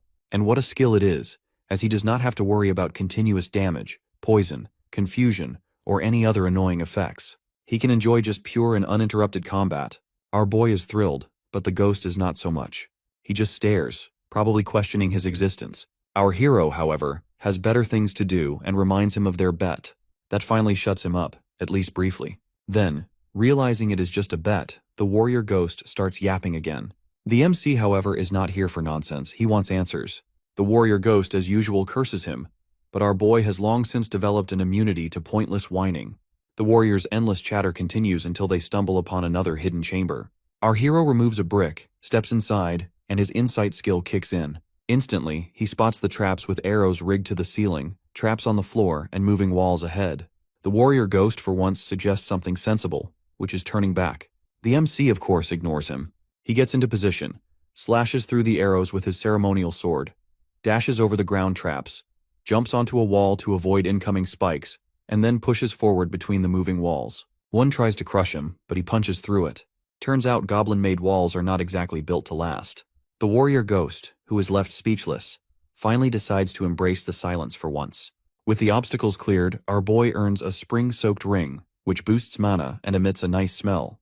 The warrior ghost, who is still struggling to comprehend our hero's existence, finally asks about the MC's identity. Our boy reminds the warrior ghost that he already told him, but judging by the blank look on its face, the MC can see that the warrior has zero clue what he is talking about. That confirms something important for our hero. This warrior ghost knows absolutely nothing about the Ouroboros gastrolith, which means that it must exist beyond the 85th floor. Then it hits him that he has been in the labyrinth for 10 days. So he checks the community board, where players are busy panicking over how to kill the giant rat. Seeing it is about time to step in, he enters the chat. Junhyuk provides an update that half the players who reach the Spring of Life have successfully taken the big rat down, and he believes the rest will manage. As for him and Taeyeon, they run the second they saw the giant rat. The MC gets straight to business and starts explaining skills. The players shower him with gratitude. He starts with the easiest one, which is pain reduction. The method is stabbing yourself in the arm with a sword straight through. The MC wants them to take their old rusty swords and stab themselves deep in the arm, all the way to the bone. The players turn pale and shiver at the thought. But he does not get why they are so scared. The Spring of Life will heal them anyway, so there should be no problem. To him it's practical, but to them it's complete madness. Moving on, he introduces the next skill, which is apnea. This requires them to jump into the Spring of Life, hold their breath until they drown, and, as a little bonus, swing their swords until they physically cannot anymore. If they survive, they will gain the apnea attack skill. To the players, it almost feels like he is running a very lethal prank show. Ignoring their horror, he moves on to the next skill. Hold on. This one involves enduring 30 attacks from a big rat while running on fumes. Their expressions darken further. These skills are crucial for survival, sure, but the process is madness. The MC reassures them that no one is forcing them, and it's their choice. He also understands their reluctance. After all, they came from a world where war was just history class trivia, and hunger was something they only experienced when deciding what to eat for dinner. Risking their lives had never been on their to-do list, and stepping into the labyrinth has not magically changed their personalities. Despite the sheer absurdity, Taeyeon and Junhyuk hesitantly agree to try. The other players try to stop them, but Junhyuk shuts them down. In his eyes, if our hero wanted to lie, he would not have survived this long solo. The logic is airtight, and the argument is over. The MC smiles to see that at least someone here has a spine. Junhyuk picks apnea first, and as he discusses it with our boy, the others watch, with almost everyone convinced that he has lost his mind. It's one thing to talk about being brave, and it's another to actually do it. The MC gets satisfied and leaves, The warrior ghost pops up and mentions that our hero just wasted time on something useless. But to our boy, if even one of them survives because of his help, that is good enough for him. Soon they reach the boss gate and the MC steps in. Inside, a goblin with a staff stands at the center and is surrounded by small goblins. The boss casts a spell and his guards spring into action. Our hero meets them head-on, blocks attacks with his shield, and then tosses them aside. The warrior ghost nags at him to kill the boss first, but our boy is not exactly new at this. Then, the boss goblin again casts a spell. Dark energy wraps around the MC, and suddenly, he is somewhere else. A sea of skeletons stretches before him. Hollow eyes glare up at him. The whispers start with accusations and condemnations. They blame him for choosing the easy path, for letting them die. A hand grips his leg. Another voice, which is Taeyeon's. She blames him for not saving her and for letting her die alone. The scene twists. He is drowning, suffocated by hands dragging him down. But our hero is unfazed, as he has seen worse. The warrior ghost who is watching him gives up hope. The boss goblin prepares the finishing blow. But then our boy moves. The energy shatters as he swings his sword. He stands before the boss goblin and is completely unharmed. The warrior ghost is stunned to see that the MC has actually endured it. The goblin tries again and casts a madness spell, but it's useless as our hero steps forward.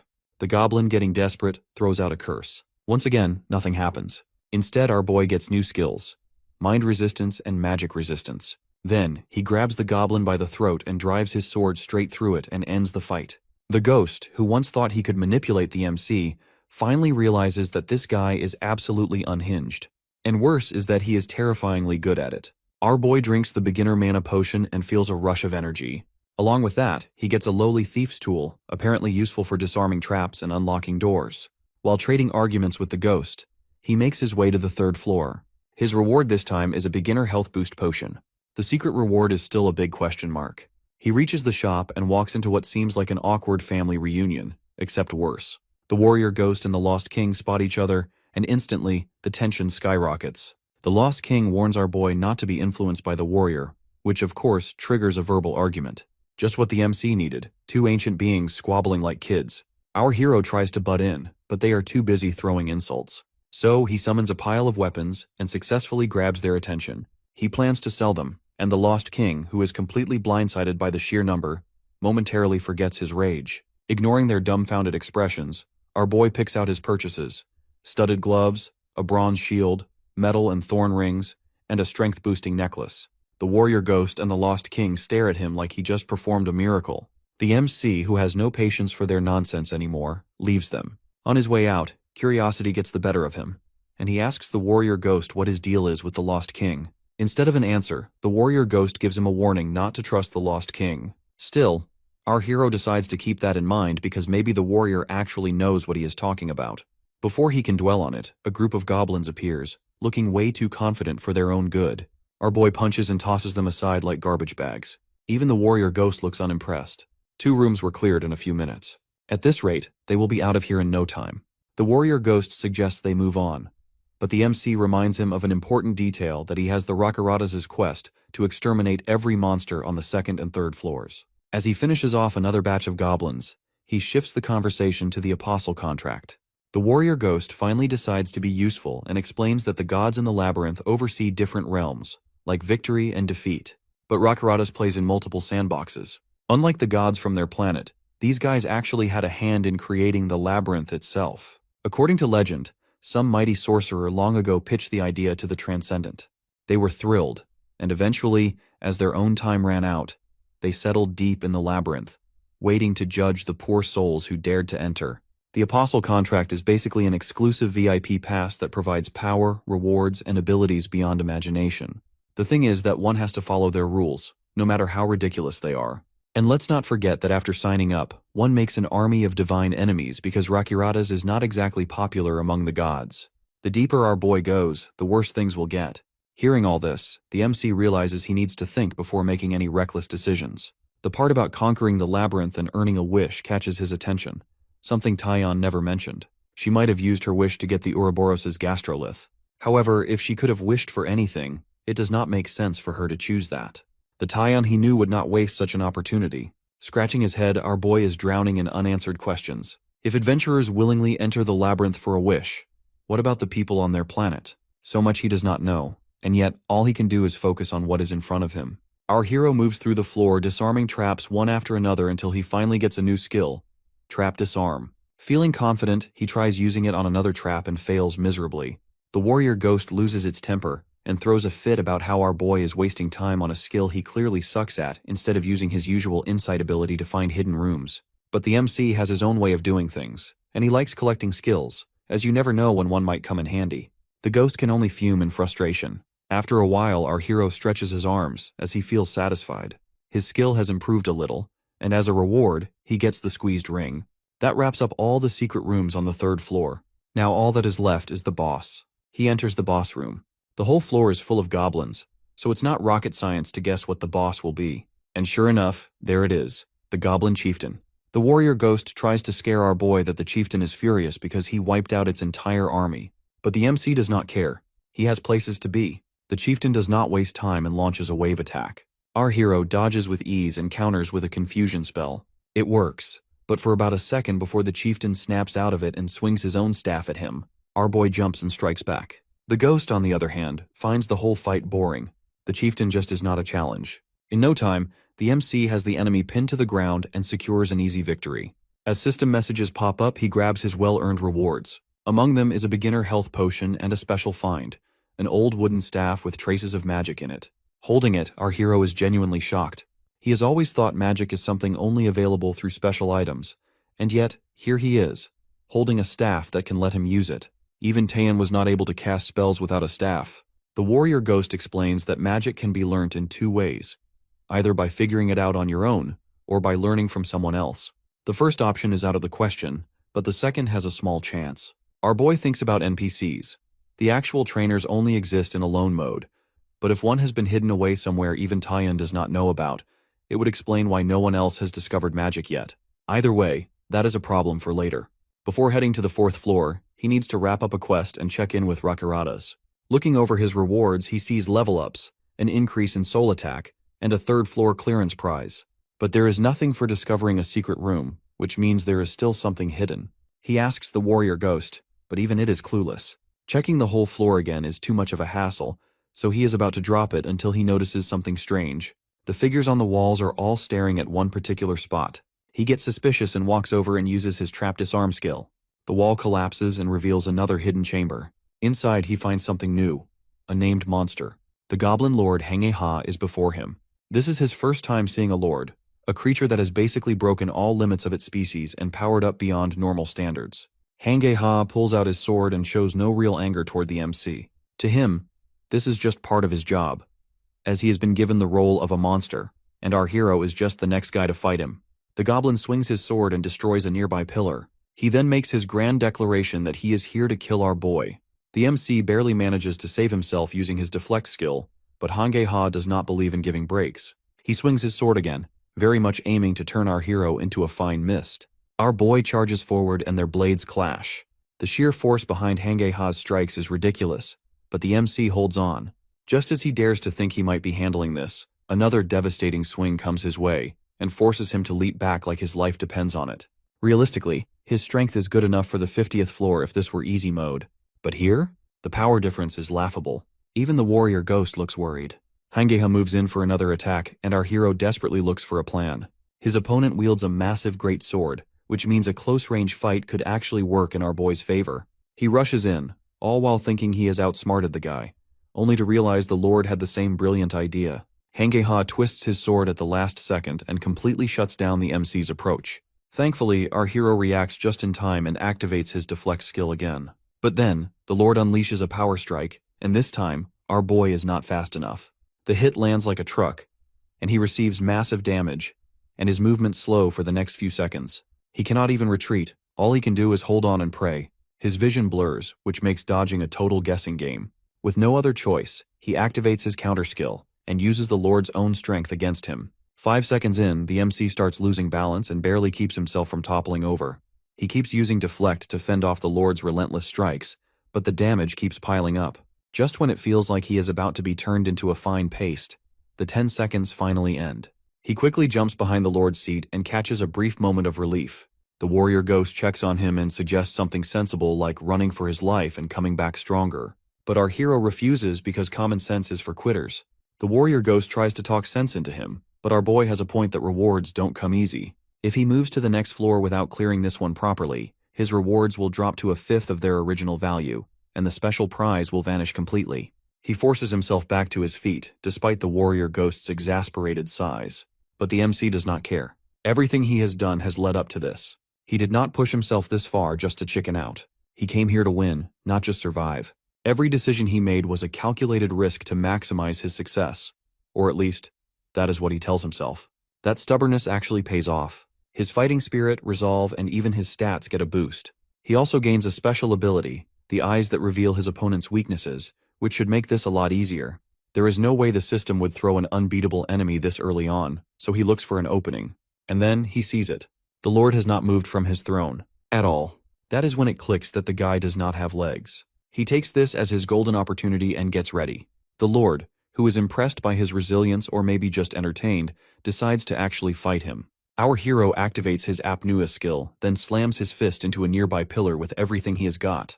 The structure collapses and sends debris crashing down. He wastes no time and casts a confusion spell on the Lord and launches fireballs and arrows his way. But it's no use as the Lord slices through them all like they are nothing. It's almost insulting how ineffective they are. The attacks fail, but our boy still has a trick up his sleeve. He points the ceremonial sword at the Lord and ducks behind the seat. Then he activates his force duel skill. Now nothing in the environment can interfere except for weapons and summoned beasts. The Lord accepts the MC as his final opponent. And with that, the real battle begins. The ghost, for the first time, feels something other than irritation, that is hope. Until now, he has only seen our boy bulldoze through fights using sheer stats. But this time, things are different. He is up against an opponent who actually stands a chance. Meanwhile, the MC has no time for such thoughts. A violent explosion shatters the chair the Lord had been sitting on, but the guy barely flinches. He taunts our hero that he cannot be defeated from a distance. The Lord then swings his sword and is determined to keep the MC at bay.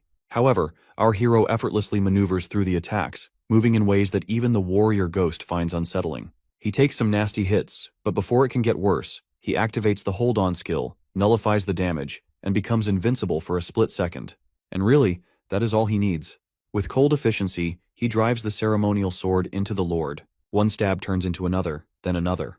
The Lord, in his final moments, smiles, pays our hero a compliment, and then dies. With the battle won, our boy receives bonus skills and levels up twice. He checks his status window and finds a new skill, Power Strike, which makes the attack stronger, and Acceleration, which can turn him into a human projectile. As a reward for uncovering a secret, he obtains a proficiency boost potion, which he decides to save for later. He also gets the Master's Necklace. Only then does he notice the warrior ghost has gone completely silent. The usually mouthy spirit has nothing to say now, but he does not bother fishing for a reaction. The warrior ghost looks like he wants to comment, but ultimately holds back. With his quest completed, the MC returns to Rakirata's tomb, where Rakiratas once again offers him the apostle contract. And as expected, our hero declines without a second thought. Rakiratas then rewards him with the barrier skill for the successful accomplishment of the mission, which can absorb incoming damage and increase in strength based on his health. To our boy, it feels like unlocking a second health bar, and he is one step closer to being unkillable. With that, Rakiratas bids him farewell. The warrior ghost, who has spent the entire time cowering behind the MC, finally exhales. With our hero's new loot secured, they head toward the 4th floor, where the gray wrist brace and a mysterious secret reward await.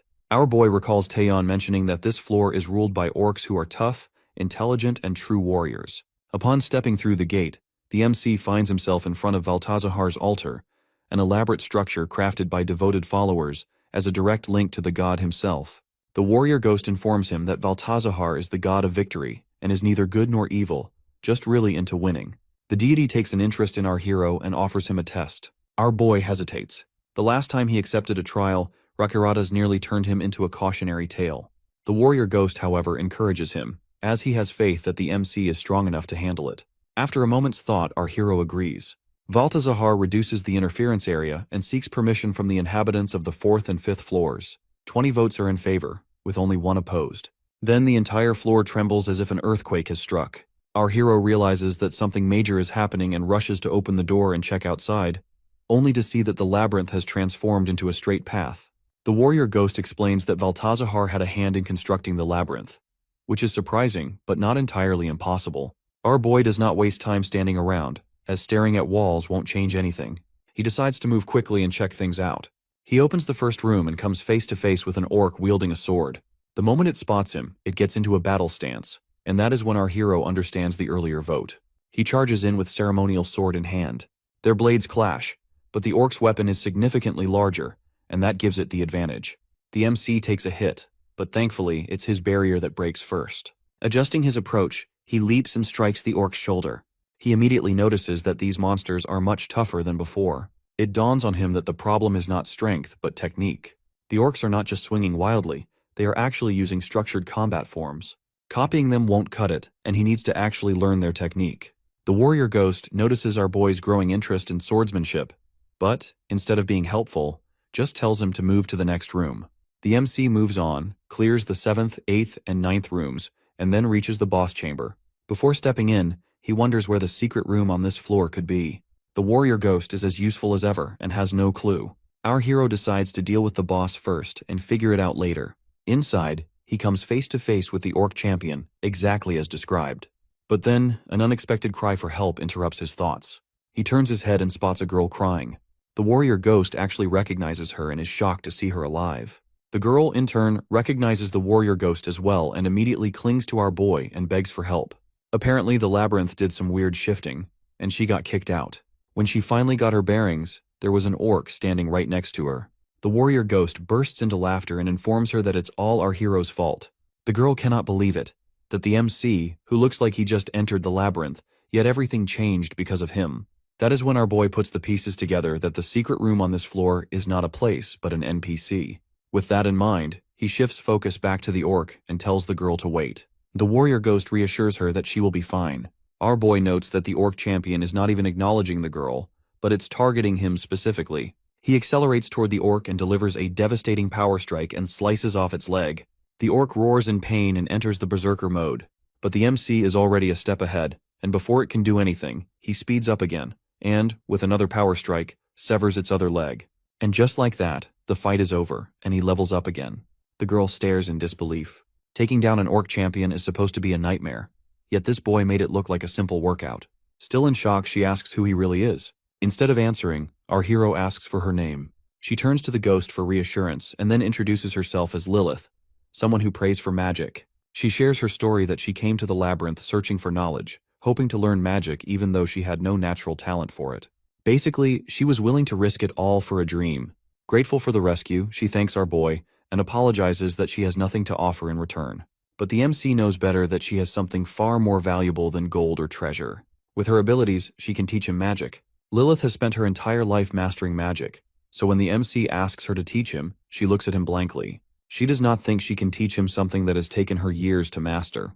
But before our boy can even start negotiating, the warrior ghost jumps in. He points out that since Lilith has only made it to the 9th floor, everything beyond that would be like stepping into a death trap. With our boy's help, she would have a shot at survival. He also hypes up the MC's reputation. And just like that, the warrior ghost's pitch works, and Lilith agrees. There is just one tiny problem. Since she has been knocked away from her original spot, she has absolutely nothing on her. So there cannot be any lessons for our hero just yet. But since the 6th floor is also full of orcs, it should be similar to this one, so she decides to stay in the next room on that floor and meet our boy there. He agrees, and with a flick of her magic, she disappears. The MC cannot sense her at all, which means her magic concealment is not just good, but brilliant. He then turns to the warrior ghost and asks why he is suddenly acting like a decent person. The warrior responds by yelling at him for complaining. But our hero has noticed a shift in the ghost's attitude ever since he took down the Lord. He just does not get why. The warrior ghost gives some vague excuse about seeing our boy's potential and something about atonement. The MC lets it go and decides to eat. He also checks the community board simultaneously. Junhyuk and Taeyeon have finally cleared the 1st floor, and they are also the only ones actually trying to learn new skills. He then moves on to sorting through his secret rewards. A gray wrist brace for defense, an engraved spell scroll that can enhance an item's magic, and his luckiest find, Lilith. Apparently, just stumbling across her counts as uncovering the floor's secret, which means bonus loot for him. He uses the scroll on his ceremonial sword, boosts its attack power, and grants him health regeneration with every successful kill. Plus, his attacks now have a chance to send enemies flying. He gets satisfied and turns his attention to the 5th floor, where the base reward is a fancy sword and an unknown secret prize. At the shop, he plans to offload some loot, but gets distracted by a small bottle tucked among the other items. He asks to take a closer look. The bottle contains powder of blessing, supposedly made from fairy wing dust and rumored to bring good luck. The Lost King, however, is not buying into the marketing. One person has bathed in it for good fortune and promptly slipped on their own bad luck, while another used it on a weapon, and all it did was make it shinier. Our hero turns to the warrior ghost for insight, but he is just as useless. That is fine, as our boy already knows the truth. In his past life, people have spent a fortune on this stuff before realizing it does absolutely nothing. But he has figured out otherwise. The powder has a subtle but powerful effect, and it can slightly alter probability. So he buys all 3 bottles in stock. As he leaves, he checks his system window and sees that Valtazahar is pleased with his performance and wants to reward him. He takes it as the god's cryptic way of telling him to clear the 5th floor. The warrior ghost points out that the gods are actually adjusting their interference zones just to keep an eye on our hero.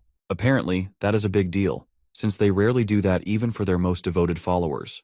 But our boy could not care less. He is not here to impress the god, but he is here to grind for loot and level up. He reaches the 5th floor's first room and runs into an orc champion. He launches into battle, using power strike and rapid attacks to wear it down. He stabs it multiple times with the ceremonial sword, and after a few more hits the monster finally crumples. As he gets victorious, he feels a surge of excitement. Stronger monsters mean better rewards, and he is just getting started. Our boy has started to feel the heat as he clears the 5th room. The monsters are getting tougher, pushing him to his limits, but the thought of what lies ahead keeps him going. After all, once he conquers this floor, he will not only get some nice rewards, but also finally learn magic. He turns to the warrior ghost and asks about his encounter with Lilith. The ghost shares that she had been in the labyrinth since his first arrival, which was over a century ago. Just like our hero, he had once saved her from an orc. But unlike him, Lilith never made it past the 10th floor. For 100 years, she had been stuck and remained unable to grasp even the most basic magic. She entered this place with dreams of becoming some all-powerful mage, but without talent, she got a 100-year-long lesson in disappointment instead. The warrior had helped her out of pity and assumed she would not last long, yet somehow she is still around. Upon hearing that, the MC can see that this place has a handful of NPCs. Over on the other side, a door creaks open and a few small rocks roll inside. A goblin spots them and follows them out. Waiting right beside the door is Taiyun. The moment the goblin steps out, she expertly covers its mouth and drives her blade into its side. It struggles but ultimately dies. She successfully lures them out and eliminates them one by one. Through the community board, Junyok praises her for the clean execution. Meanwhile, he himself stands before Rakiratus' altar and notices our boy's warning not to choose this god and wisely listens. At the same time, an easy mode player, Choi Jung-hyuk, starts venting on the community board.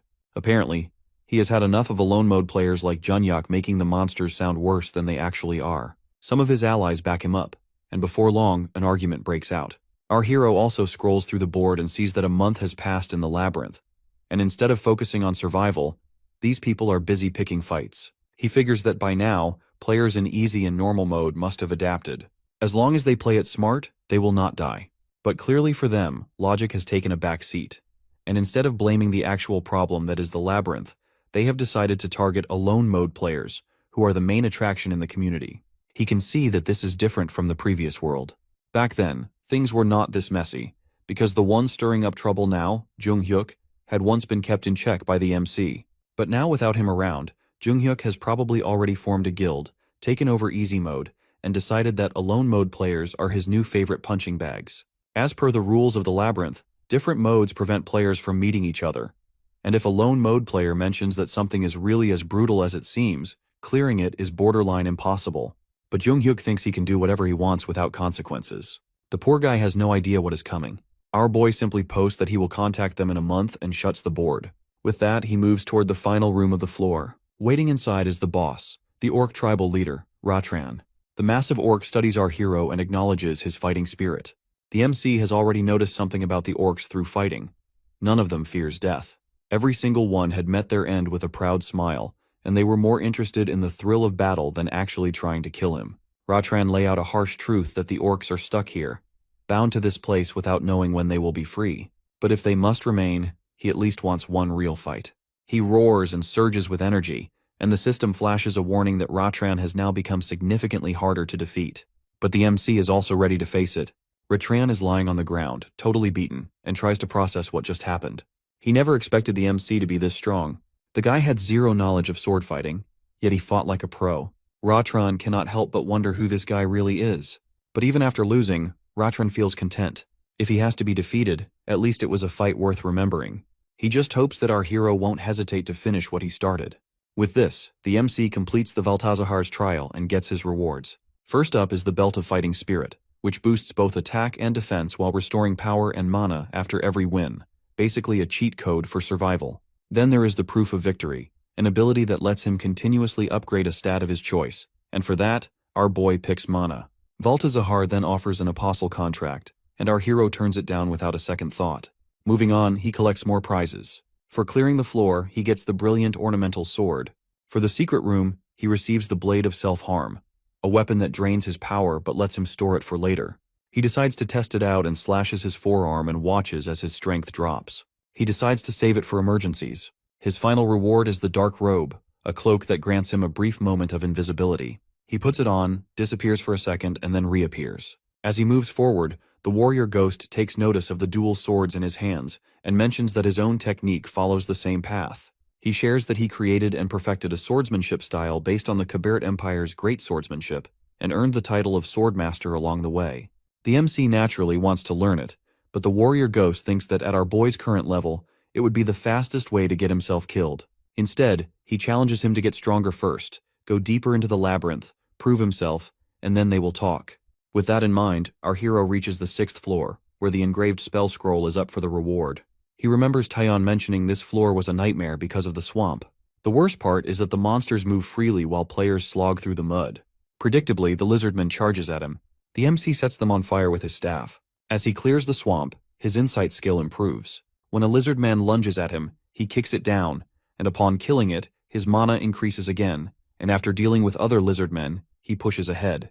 Then, he notices a single brick sticking out from a wall, so he pushes it back in. Stairs appear, and Lilith is waiting for him at the top, looking way too pleased with herself. Inside, she perches on the stairs like she is some all-knowing sage, while the MC kneels before her. She is clearly enjoying this moment of superiority, but thankfully she moves on to the actual explanation. Magic, according to her, is not something one just picks up, as it has to be given or earned. That is why it allows for ridiculous feats like creating fire, slicing through space, or even bending time. And of course, that is why mages are such a big deal. She then demands that our boy address her formally, since he is now her disciple. He agrees without hesitation, as obviously if calling her teacher is the price for learning magic, so be it.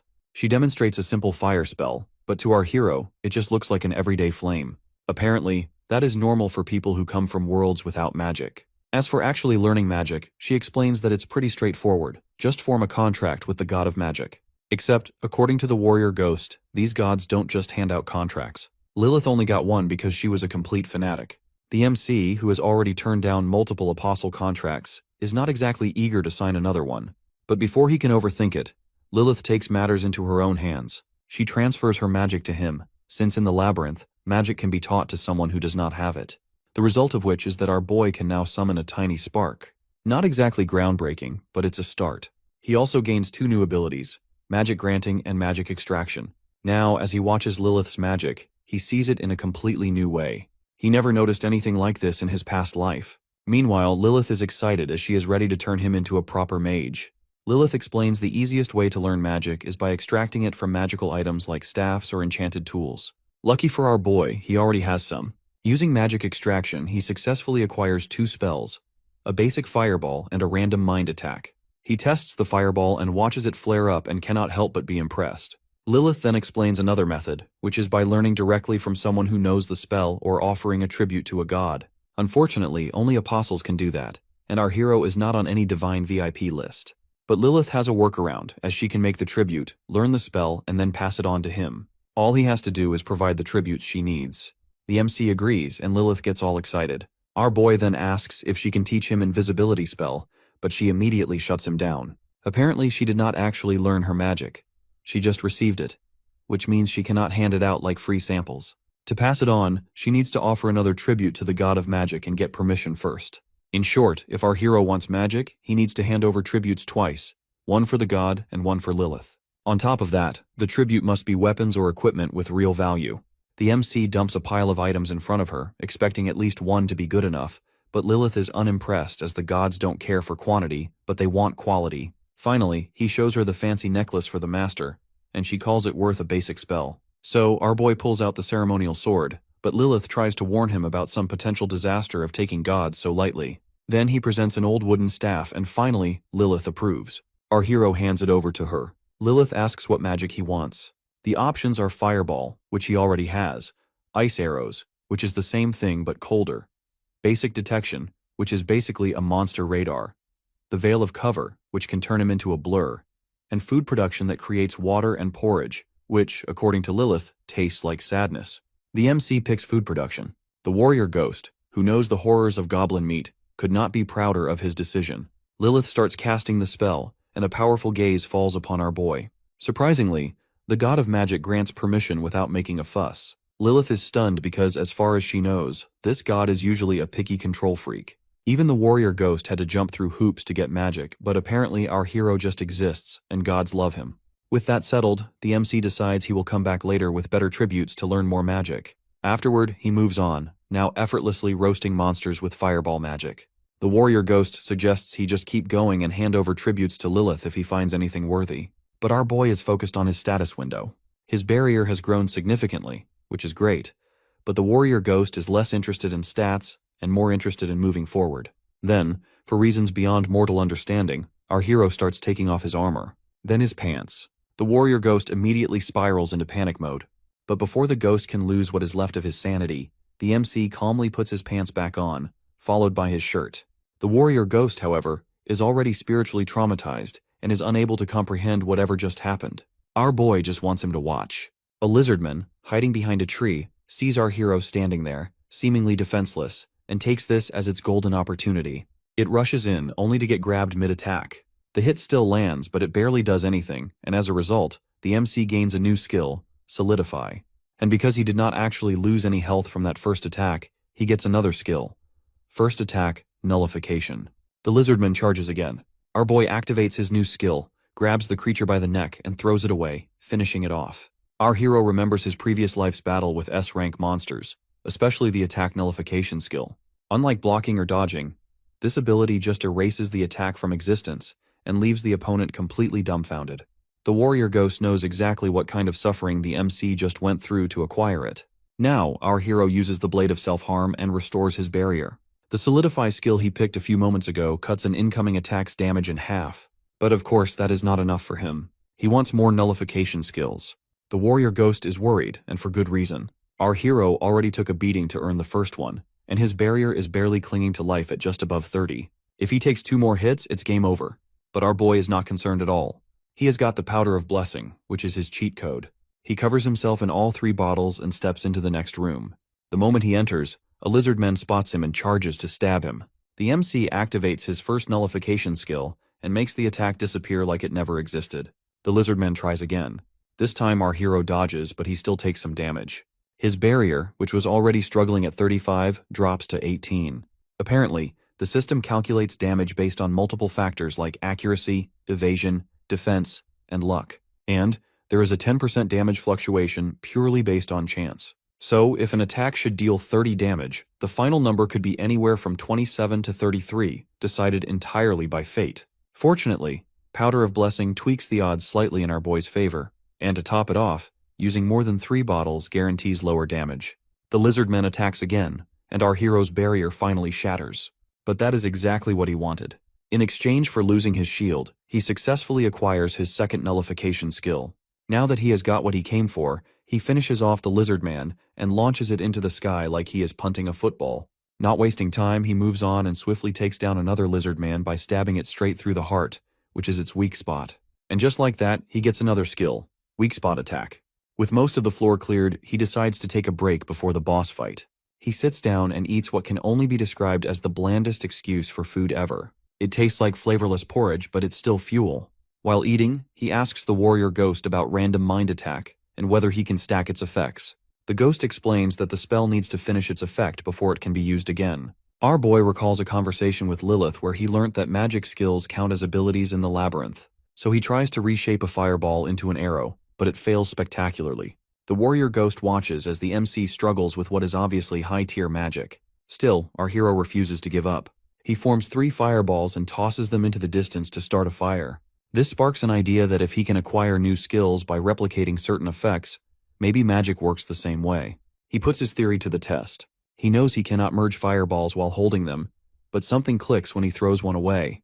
The moment it leaves his hand, its energy feels different. He decides to test it further, drinks a mana potion, creates another fireball, and fires it in the same direction. Then, he jumps after it, creates another, and merges the two. Recalling his conversation with Lilith, he repeats the process, jumping, forming another fireball, and fusing it into the growing mass of flames. Again and again, he refines the technique until finally, the massive burning sphere slams into the wall, and just like that, he unlocks the burning ball. The MC faces off against the Lizardman champion, the 6th floor boss. He hurls a burning ball at it, but the Lizardman champion blocks the attack. Our boy decides to switch things up and hits it with despair and madness spells, followed by another burning ball. The poor creature gets bombarded with helplessness and confusion. Even the warrior ghosts pity the Lizardman champion's tragic fate. But pity does not save lives, and soon enough the Lizardman champion gives up on existence and keels over. As a reward, our hero gets an engraved spell scroll. The secret reward, however, is a little more exciting. The cold-hearted staff, which reduces mana costs per spell cast. A solid item, but he tosses it into his inventory for later. Along with these, he also receives the champion necklace, but after one glance, he realizes his current lord's necklace is still superior. He considers offering it as a tribute to learn another spell. After a while, Lilith takes the champion necklace, casts a few spells, and the MC now has ice arrows. While checking out the room, he notices tiny safe zones that appear after clearing a floor.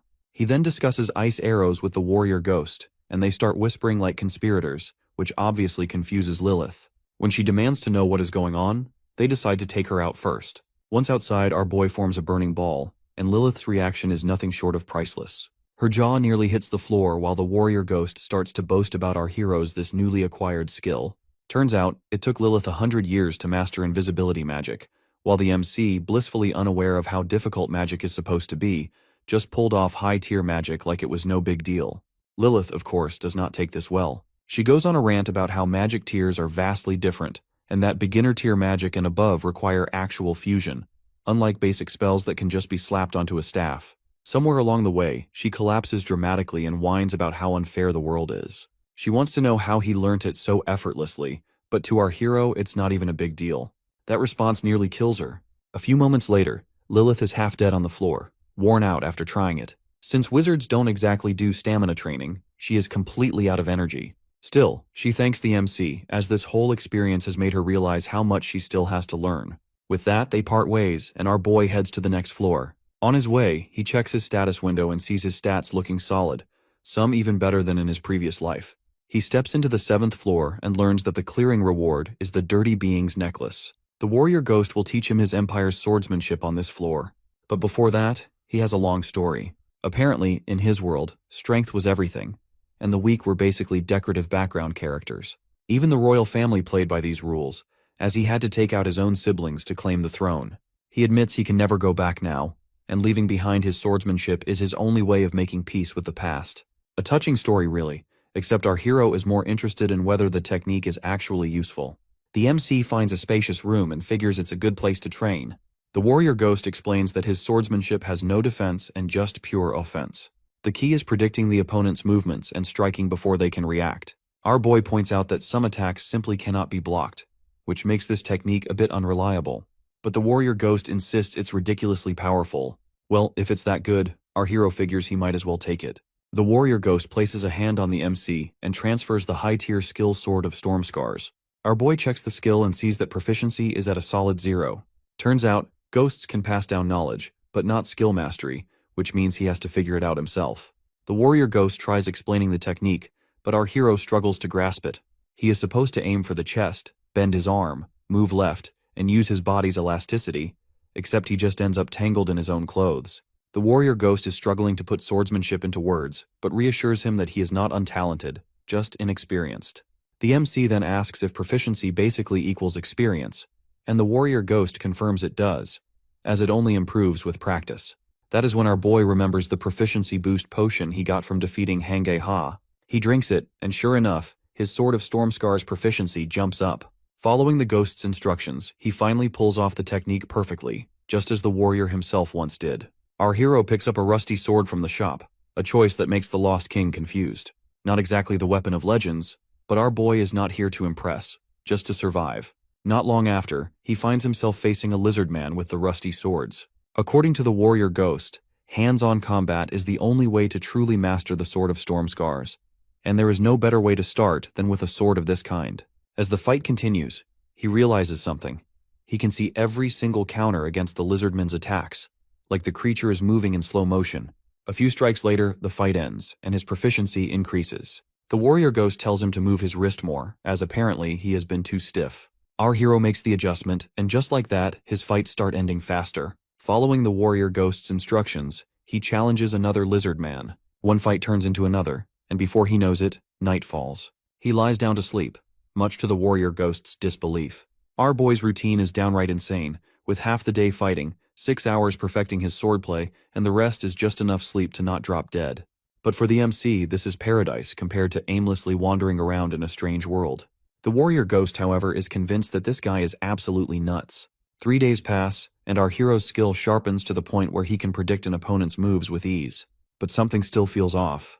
Before he can think further, another lizard man appears. Instead of overthinking, he does what he does best, which is to fight. He listens to the warrior ghost's instructions, takes slow, deliberate steps, clears his mind, and moves instinctively. As he strikes, illusionary wolves suddenly appear and pounce on the lizard man. The lizard man does not stand a chance, and with the fight over, his proficiency jumps. The warrior ghost explains that this technique is called Wolf Fang, and is the first form of the Sword of Storm Scars. However, he does not get the MC's hopes up. There are other techniques, but he won't be learning them by chopping down these weaklings. Even if they make it to the 10th floor, the ghost doubts he will be able to teach our hero the second sword. Still, he acknowledges the progress as our boy now holds a high-tier skill with just over 10% proficiency. Meanwhile, on the other side, Taeyeon is suffering through a meal of goblin meat. It's as disgusting as it sounds, but her wallet is not exactly overflowing, and shop food costs a fortune. She chews through it miserably, all while dreaming of pizza, street food, and literally anything that does not taste like garbage. And honestly, she just wants to go home. Then, the system bombards her with notifications. A special mission pops up stating that everyone will return to their worlds in a week, but they need to survive first if they want to come back to the labyrinth. Performance-based rewards are included, and declining is not an option. She immediately brings it up on the community board, where Jaeyeon and Jaesung join the discussion. Junhyuk, however, is not buying into the excitement. While the others celebrate, he reminds them of one small, easily forgettable detail, that they were thrown into the labyrinth in the first place because their world was already swarming with monsters. Silence follows, and suddenly this whole return home thing does not seem as comforting as it did a few seconds ago. The MC keeps an eye on the ongoing discussions about the latest mission while picking up beginner-level frost arrow magic. The warrior ghost notices his distracted behavior and grows curious about the community board drama. Our boy, however, just wants him to wait for the grand reveal.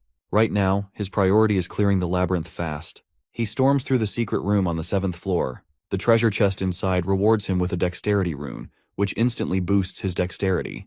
Moving on, he slays the elite lizardman, the floor's boss, and collects his well-earned prizes, Dirty Being's Earring, which increases his mana, and as a secret reward, neat leather armor that improves both defense and dexterity. On top of that, he successfully learns basic detection magic with Lilith's help, which currently can only locate objects. Despite the smooth progress, our hero keeps stealing glances at the community board, which confuses the warrior ghost. Turns out, he is on the lookout for Junhyuk, the very professional troublemaker who thrives on insulting others. Given the unexpected turn of events, the MC is sure the guy must be in panic mode, and honestly, that is going to be fun to watch. Before that, though, he reaches the 8th floor, which offers Marnius's rune as the standard reward. The moment he steps in, a bird-like monster called Marconda appears. Our boy jumps and skewers it mid-air. He finds these creatures easy to handle after all. They run purely on instinct. There is no need for him to waste fancy sword techniques on them. The warrior ghost remarks that swordsmanship was designed for human fights, not beast hunting. Taking this as a perfect excuse to test his magic, our hero starts torching the creatures with burning balls of fire. Eventually he stumbles upon Oman's altar. The warrior ghost explains that Oman, the god of trials, enjoys throwing challenges at adventurers just to see them struggle and discover their own strengths. In his opinion, Oman is the ideal god for the MC at this stage. Our boy accepts the trial. Instantly, the surroundings are sealed off by a towering wall of water, and a shadowy figure emerges from the altar and lunges at him. Our boy steps back to assess its movements and immediately notices it's slow. With a single swing of his rusty sword, he takes it down and gets a dexterity boost. The next shadow is faster, but still not fast enough. Another easy kill and another free strength increase. The warrior ghost points out that these trials reflect the strength of first and second floor adventurers, which means this is basically a self-evaluation test. Our hero takes this as a chance to see how much he has grown and continues. The third trial increases his intelligence, the fourth boosts dexterity again, and the fifth strengthens him further. By the sixth round, the shadows start using skills. One of them goes for a fierce stab, but the MC counters with frost arrows, shatters its defenses, takes it down, and acquires a mana boost. He then blasts the next shadow with Burning Ball and gets a higher strength boost. Finally, he faces a shadow that matches his current level. This time, he mixes things up, first casting a confusion spell, then following up with frost arrows. Another clean kill, and another big mana boost. Then silence falls. He waits, but nothing comes out of the altar. The warrior ghost starts laughing because apparently, Omen is only allowed to summon shadows up to an adventurer's current floor level. If our boy wants to keep going, Omen has to pay a price, and he does not seem too eager. Unlike Rakiratas and Valtazahar, who had no issues pushing our hero to his limits, Oman is acting hesitant. The warrior ghost finds it hilarious. Looks like the MC's uniqueness is making even the gods second-guess themselves. Our boy waits for a moment, then prepares to leave. But just as he is about to move on, Oman pays the price and throws another trial at him. Our boy knows that from here on, the shadows he faces will be from floors he has not cleared yet. But instead of feeling any sense of fear, he is excited. As another shadow comes out from the altar, he slices through it. As a reward for completing the fifth trial, his strength increases, his deflection skills sharpen, and his soul attack power gets a nice boost. He welcomes the upgrades but still cannot help but wonder what these shadowy figures truly are.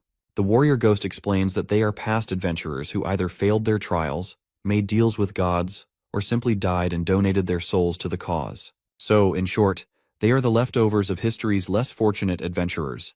Our boy decides to test his abilities on them. He flings a burning ball at the shadow, follows up with a madness spell, and then fires frost arrows for good measure. The 10th trial ends and grants him yet another strength boost. At this point, he starts noticing a pattern that these shadows are not just godly playthings. They each have their own unique fighting styles. As he moves past the 12th floor, things start getting interesting. The shadows begin using various skills, but in their rush to be fancy, their movements turn clumsy. By the 15th floor, however, things change, and the shadows now match or even surpass his stats. Unfortunately for them, our hero still has more tricks up his sleeve. Burning Sphere, Acceleration, Power Strike, one well-placed combo, and down goes another shadow. His strength, dexterity, and mana all go up.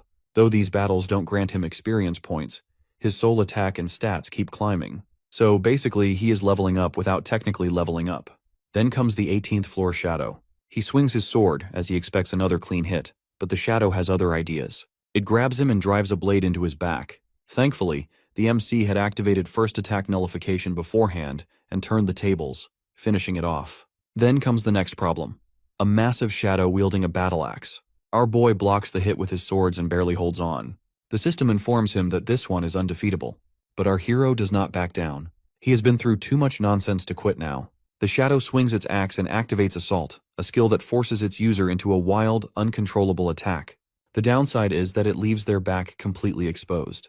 The MC, being no fool, takes full advantage, accelerates forward, lands a power strike, and finishes the job with a well-placed stab. Before he can even shake off the exhaustion, the 20th floor shadow appears and activates Complete Victory. But our boy is not defenseless. He has resilient mindset. The shadow charges and he deflects. So far so good until the thing punches him hard. He tries a madness spell, but the shadow shrugs it off like it's nothing and knocks him to the ground. Injured but not out, our hero cloaks himself in his dark robe, disappears from sight, then reappears behind the shadow and ends the fight in one clean strike. With the 20th trial cleared, his stats receive another boost, along with his soul attack power. He is officially stronger than before, but before he can even hold his exhausted body, another shadow steps out from the altar. Our boy takes one look at it, raises his hands, and surrenders. Oman, watching over the trial, ends it and falls silent. Our hero checks his status window and sees solid stats, as expected. The warrior ghost beside him, however, cannot believe that an 8th floor adventurer, our boy, cleared the 20th floor. Omen, on the other hand, rewards the MC with the Ring of Proof. As a bonus for surviving the trial, our hero also gets the Proof of Limit. Omen then, like every other god before him, offers him an apostle contract. And like every other time before, our boy declines. Omen obviously does not take the rejection well and splashes our hero with water. Still, our boy walks away with a sense of accomplishment as his current limit is officially above the 20th floor. He also decides to flex a little and post about the trial on the community board. After that, he clears the secret room and gets the sturdy ankle brace. Then he comes across the 8th floor boss, Marconda Lutia. With his boosted stats and newly gained soul attack, the MC absolutely demolishes it. The warrior ghost, who has been watching his progress, can see the power level skyrocketing. As the reward for the floor, our hero receives the Marnius rune, which lets him infuse an attribute into a weapon. And as a secret reward, he gains Touch of Exploitation, a skill that lets him steal a portion of his enemy's health when he deals damage. With 4 days left before heading back to their planet, he enters the 9th floor and runs into hobgoblins. He can see that these little green pests are unexpectedly strong, stronger than a lizard man. The warrior ghost mentions that their leader must have trained them. Upon hearing that, a certain name clicks in our boy's mind, Hangei Ha, the former Goblin Lord. If he is out of the picture, then the new Goblin Lord must be behind this and is definitely waiting somewhere ahead. Fast forward to 3 days before departure, and the MC is now staring down the hobgoblin chieftain. He throws on his dark robe, swiftly ends the fight, and moves on. With a bit of trap disarming, he finds another secret room and comes face to face with the Goblin Lord, Rutla. Rutla asks if our hero was the one who defeated Hangei Ha, to which the MC gives a nod. But our hero has questions of his own, like why Rutla threw the former lord off the throne. Turns out Rutla is all about legacy. He wants to be remembered as a lord, not just another goblin who got stomped on. With that, their fight begins. It does not take long for Rutla to realize the brutal truth that he is hopelessly outmatched. His skills, movement, and swordsmanship are nowhere near our boy's level, but at least he has got heart. He gives it everything he has, and seeing that, the MC decides to return the favor. Eventually, Rutla falls, but there is no regret in his eyes. Instead, he tosses his spear to our hero as a final gesture of acceptance. With Rutla's defeat, our boy earns the Kingslayer title. Now, whenever he faces a lord, king, or monarch, his rewards and stats will get an extra boost. He then visits Lilith, who teaches him Veil of Cover, a skill that lets him hide his presence. After that, he stops by the shop and blows half of his money on potions. As for the floor rewards, he claims the Boots of Swiftness as the basic prize and the Frost Sword as the secret reward. Now it's time for the 10th floor. This time, he has got the warrior's quest to take down the one who killed him on this floor. The warrior ghost senses the end of his own journey and thanks the MC for keeping at least a small part of his existence alive. He even tries to say an early farewell, but our hero just keeps his response to himself. The MC stands before the 10th floor's so-called guardian, a massive ogre. The beast charges at him, but our boy barely even tries as he grabs it mid-rush and finishes it off in no time. With that inconvenience out of the way, he moves forward, disables a trap in a secret room, and claims his well-earned prize, the blue ring. His next stop is the boss room. After dealing with the boss who also could not put up a fight, he stands before the hidden chamber to finally come face to face with the one responsible for the warrior's death. Taking him down will mark the completion of the warrior's quest, but before that, it's upgrade time. He enhances his frost sword with Marnius's rune and engraved scroll and bestows it with thunder attributes, which gives it a tiny chance it might slow enemies when triggered. With his weapon now slightly cooler, he turns to the warrior ghost and is curious about his situation. Apparently, the ghost is still technically part of the labyrinth, bound to his grave. But thanks to our hero, he is now sort of free and still stuck to the MC because of the quest. Our boy thinks of something and wonders what will take priority: the warrior's bond to the labyrinth or his bond to him. The warrior ghost, however, just stares at him and is obviously confused. Before he can unravel this thrilling mystery, the moment arrives, and the players are being sent back home. Our hero blinks, and the first thing he notices is the scent of grass. He is back. But he is not alone. The warrior ghost is right there beside him, looking completely lost. First things first, the MC heads to a convenience store, though it looks more like a post-apocalyptic mess. The air reeks of 3-month-old spoilt food, which is not the homecoming scent he was hoping for. He grabs some canned ham and sweet corn, grills the ham using fire on his ceremonial sword, and eats. Turns out, while labyrinth items technically belong to the labyrinth, players can keep whatever they bring back. However, he was not sure if the same rule applied to living beings. And yet, here stands the warrior ghost, still very much existing. As they walk, the ghost stares at cars, buildings, and pretty much everything else like a lost tourist. Our boy gives him a quick rundown, but honestly, he is more focused on the massive rift in the sky, the very thing that dragged him into the labyrinth and is now busy ruining his planet. The warrior ghost senses some weird power from it but needs a closer look. Our hero, however, decides to save the apocalypse research for later. Just then, a monster jumps at him from behind. The MC grabs it midair and asks the warrior about it. After some expert ghostly analysis, the warrior confirms that the creature's master is ridiculously strong, and even stronger than Rakirada's. Our boy then burns the monster to ash and moves on. His next stop is City Hall, as instructed by the special quest with the only condition to reach it alive. Most people, when faced with a disaster, would have chosen to hide and wait for authorities to save them. And judging by the number of corpses decorating the streets, that strategy clearly did not work out great. Despite everything, our hero is not rushing. He is looking for someone. The warrior ghost assumes it must be Junyuk or Taeyeon, but the MC has someone else in mind. Just then, someone steps into view, the exact person our boy had been looking for. And who is it? None other than Yoongun. What a coincidence. Or maybe not, considering our hero had been walking around like he had all the time in the world. Yoongun offers to team up and head to City Hall together, and our boy gladly accepts the proposal. Yoongun takes our hero to a group of other players and introduces him as just a normal mode player. Our boy, on the other hand, sizes up the group and notices that he does not recognize any of them. They all look like easy or normal mode players, basically the kind who scream and run at the first sign of danger. Also, none of them can see the warrior ghost floating beside him, which is probably for the best. Yoongun then announces that it's time to move forward, but the players hesitate, as they worry about the monsters ahead. Yoongun promises to protect them, which is all it takes for them to put their faith in him. The warrior ghost, however, is far less impressed. To him, this group is a complete waste of space except for Yoongun, who at least has some combat ability. But what really puzzles him is why someone as capable as the MC is tagging along with this squad of liabilities. Their march is soon interrupted when someone points at a monster. Yoongun instructs everyone to stay back and bravely steps forward. Our hero takes one look and can see that it is the kind of monster even an easy mode player can handle. But of course, this world does not play by normal rules. Here, only hard mode players can take on something like that. Yoongun, at least, makes quick work of it, as he stabs the creature and takes it down with ease. And just like that, a routine is established. If a monster appears, Yoongun fights it while the rest of the group cowers in a corner. If another one shows up while he is busy, they start to panic. But then, something weird happens. Someone starts picking up rocks and taking out monsters from the shadows. The players assume the monsters have just disappeared into thin air, but Yoongun catches on and turns his gaze toward our boy. After all, the MC is the only one who has been completely calm since they first met.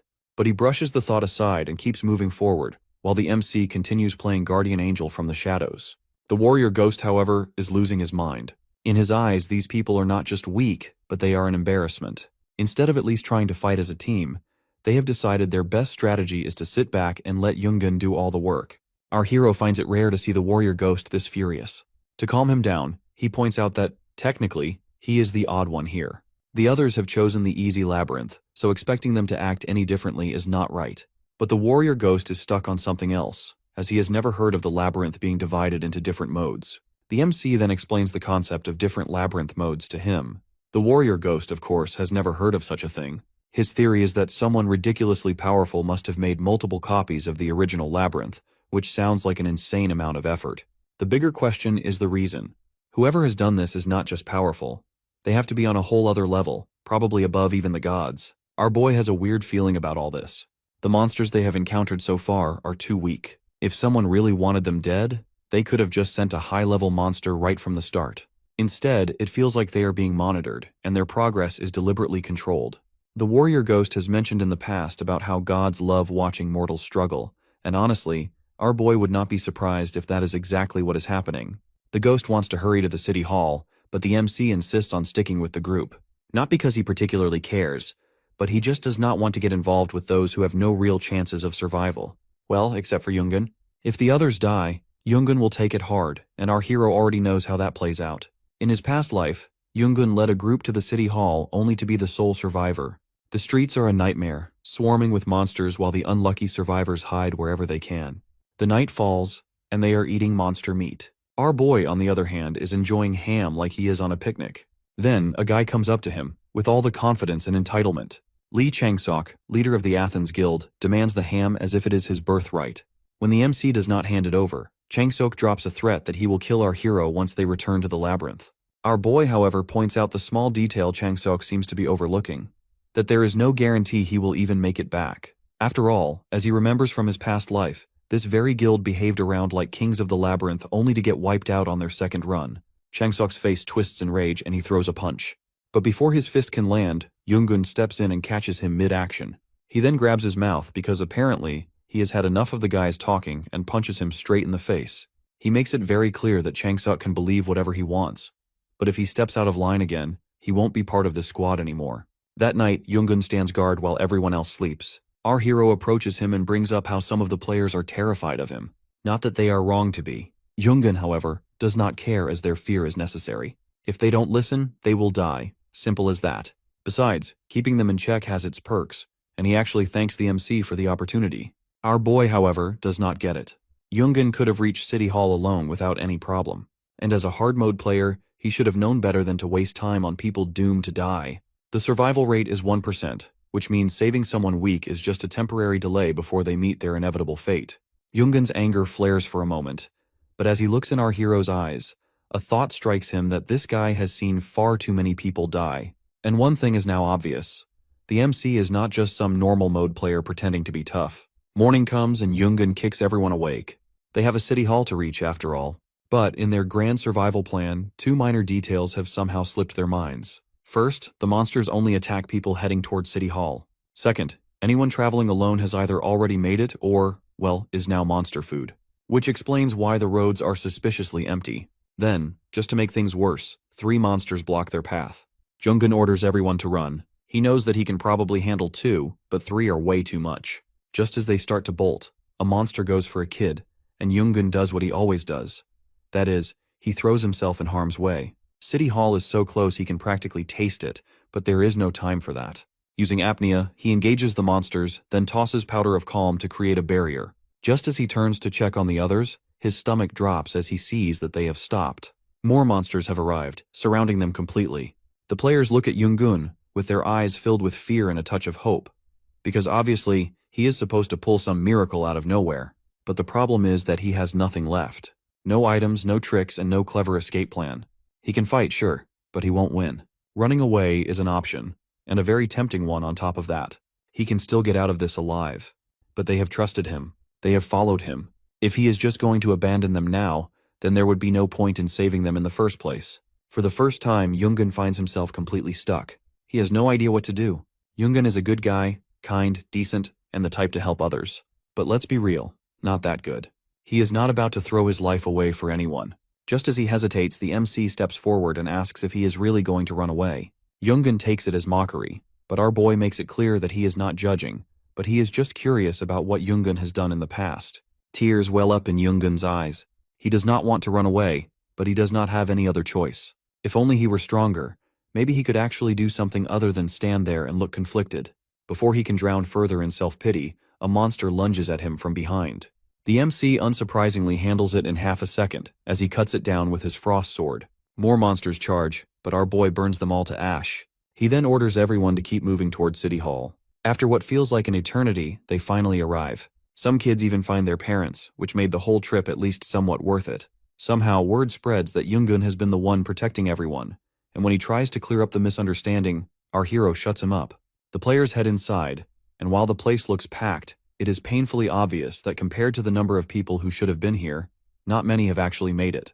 Later, as the MC rests, Yoongun approaches him all while holding out a bottle of water like some kind of offering. He has figured out the MC's identity from the community board. The very same guy who has helped him learn a lot. Now he is here to be all heartfelt and thankful. Our boy redirects the gratitude right back at him. But Yoongun is not having it. He is determined to follow our hero's lead and ready to be his loyal sidekick or something. But the MC chucks the water bottle at his face and makes it clear that he does not need an emotional support follower. Just then, a girl arrives, Kim Hyeon, a hard mode player, looking for Yoongun. She has come to update him on the situation, but is now staring at our hero. The MC recognizes her instantly. In his past life, they have crossed paths plenty of times. She has always been strict, disciplined, and a little too obsessed with rules. Now, she is leading the hard mode players. She gets straight to the point. Out of everyone gathered, only about 1,000 can actually fight, and most of them are easy or normal mode players, so they do not have exactly an elite army. To make matters worse, they are running low on food and shelter, and no one has any clue what kind of nightmare quest is coming next. So they need a leader. Originally, Hyeon planned to take charge, but then Jung-hyuk, the guy who cannot even handle a basic monster, decides he should be in charge instead. His grand achievement is whining that they are looking down on easy mode players and taking hostages. The captives, Taeyeon and Junhyuk, are not exactly weak, so our boy can predict there has to be another reason they let themselves get caught. Hwiyeon wants to wait and see how things play out before making a move. Our hero, however, has no patience for that nonsense. She reminds him that violence is not an option, but he is not particularly interested in rules right now. The world is already in ruins. What is he supposed to start caring about protocol now? Hwiyeon, who is still the same as ever, stands firm. She has always been the type to cling to order, even when it makes no sense. Even at the end of her last life, she stuck to her rules and died trying to save someone else. She can sense that the MC is not exactly on the same page, but since she sees him as just another Yoongun, she figures she has a shot at stopping him. She goes for her sword, probably thinking she can at least slow him down. But before she can even react, our boy knocks her down. Yoongun, bless his heart, tries to question our hero, but the MC is already moving. He has more important things to do, like dealing with Junghyuk, the self-proclaimed leader.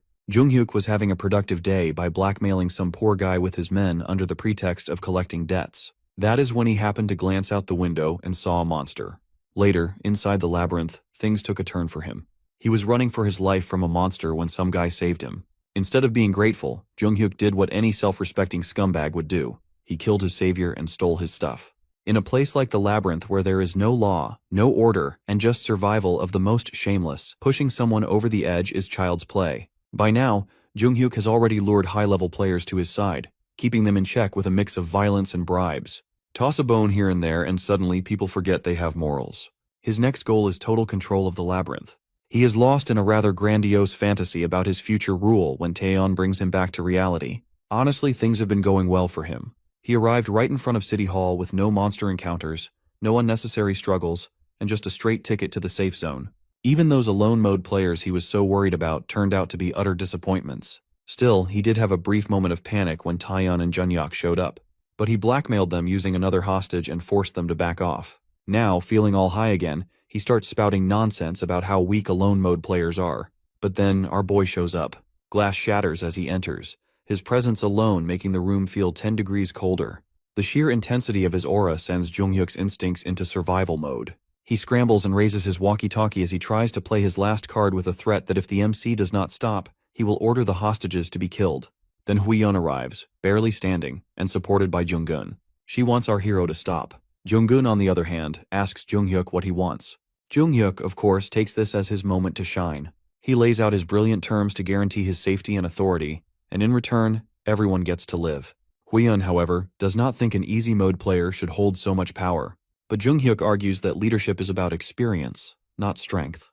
He has managed one of the labyrinth modes after all. He is so busy inflating his own importance that he fails to notice our boy until he takes the walkie-talkie right out of his hands and crushes it. Poor Junghyuk has made a critical miscalculation. When you spend all your time stepping on people, don't be surprised when someone steps back. Still, he is not out of tricks yet. He clicks a remote in his pocket and triggers the ceiling traps. Stone pillars come crashing down on the MC, and Junghyuk allows himself a victorious smirk. Even if our hero survives, he has to be at least a little injured. Except when the dust settles, our boy comes out safe and sound. Junghyuk starts to panic and summons his men and orders them to kill our boy. The MC simply draws his frost sword.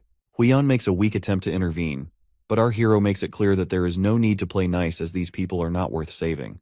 And so he cuts them down, and starts to step closer to Junghyuk. Sure, Taeyeon and Junhyuk might have struggled against so many enemies, but our hero is built different. The players outside the building are dying of boredom. Among them is the warrior ghost, who is resting like he has all the time in the world. But finally, something worth watching happens as the MC appears on the edge of the building, all while Junghyuk holds him by the head. The others stare and are absolutely stunned. Unlike them, the warrior ghost is thrilled as finally, there is some real entertainment. Junghyuk trembles as he is just one step away from a rather unfortunate drop. He barely manages to stammer out a question about our hero's existence. But the MC only feels a little bad for him, as after all, this is the second time he is going to kill him. Not that Junghyuk gets to process that thought for long. Our boy crushes his head and tosses him off the building. The watching players immediately lose their minds and shout accusations of murder at our hero. The MC, however, finds himself wondering how he even managed to kill Junghyuk in his past life. Back then, he was just an average player crawling through easy mode, while Junghyuk practically owned the battlefield. It had taken him months of struggle and surviving the labyrinth, getting stronger and barely scraping by to finally beat him.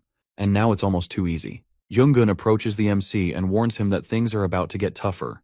Apparently, Huion and the others are already whispering about him. But our boy does not care. Soon they won't have the luxury to keep running their mouths. Meanwhile, over on the other side, some men are making a grand show of protesting against our hero. To them, he has to be punished as he is dangerous, and civilization will crumble if he is not stopped. Huion, who is already exhausted, points out the obvious, that the MC fought all those players alone, and yet they want her to deal with him. That does not make any sense. One of the men insists they cannot just let our boy run around turning this world into his personal battle arena. They need to stop him and enforce some kind of law. Huion had thought these guys who proudly call themselves congressmen and civic leaders might actually have a plan. Instead, they turn out to be utterly useless. Worse, they have not even stepped foot in the labyrinth. They are just mooching off their followers for food. She regrets ever asking for their input. Now she has a different problem about figuring out a way to keep our hero in check without getting herself or anyone else killed in the process. Before she can dwell on that depressing thought, a system notification pops up. In 12 hours, the first wave of monsters will begin. Defense zones are set up at the north, south, east, and west of City Hall, and they have to defeat the enemies to protect the area.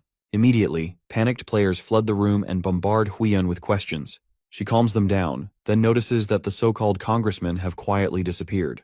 Outside, our hero has also received the update. He trusts Huion to handle things as she has done it before in his past life, and hopefully she has not suddenly become incompetent. Nearby, he spots Taeyeon and Junhyuk. Junhyuk offers a polite thanks, and it turns out they both can see the warrior ghost. As they talk, the MC's gaze lingers on Taeyeon. She is young, and it is obvious she is scared of him. Pushing that aside, he cuts to the chase. They discuss the upcoming battle, and then he orders them to draw their swords. He starts with Junhyuk, whose fighting style can best be described as reckless enthusiasm with a death wish. Then there is Taeyeon, who is far too timid for his liking. Our boy does not want them dying some pathetic, avoidable death, so he decides to test them the best way he knows and offers them a duel. Junhyuk hesitates, as obviously there is no point in fighting someone leagues ahead of him.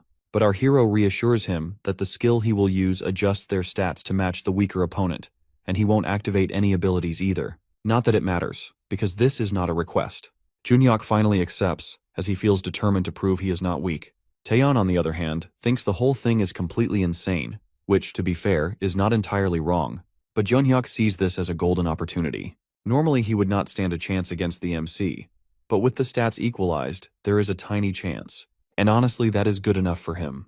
Junhyuk charges at our boy, with his sword swinging with all the confidence in the world, only for our hero to bat it away. A sharp pain hits Junhyuk's shoulder as the MC's blade slices through, and before he can even process it, another set of blows follow.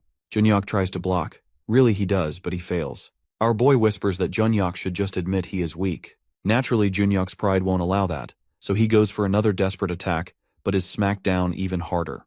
He hits the ground, and our hero does not even give him a moment to collect himself. He stabs his sword into the ground beside him. In his eyes, Junhyuk might be strong here, but in alone mode, he would be monster food in under a few minutes. He also recalls that in his previous life, Junhyuk had died before they even had the chance to meet.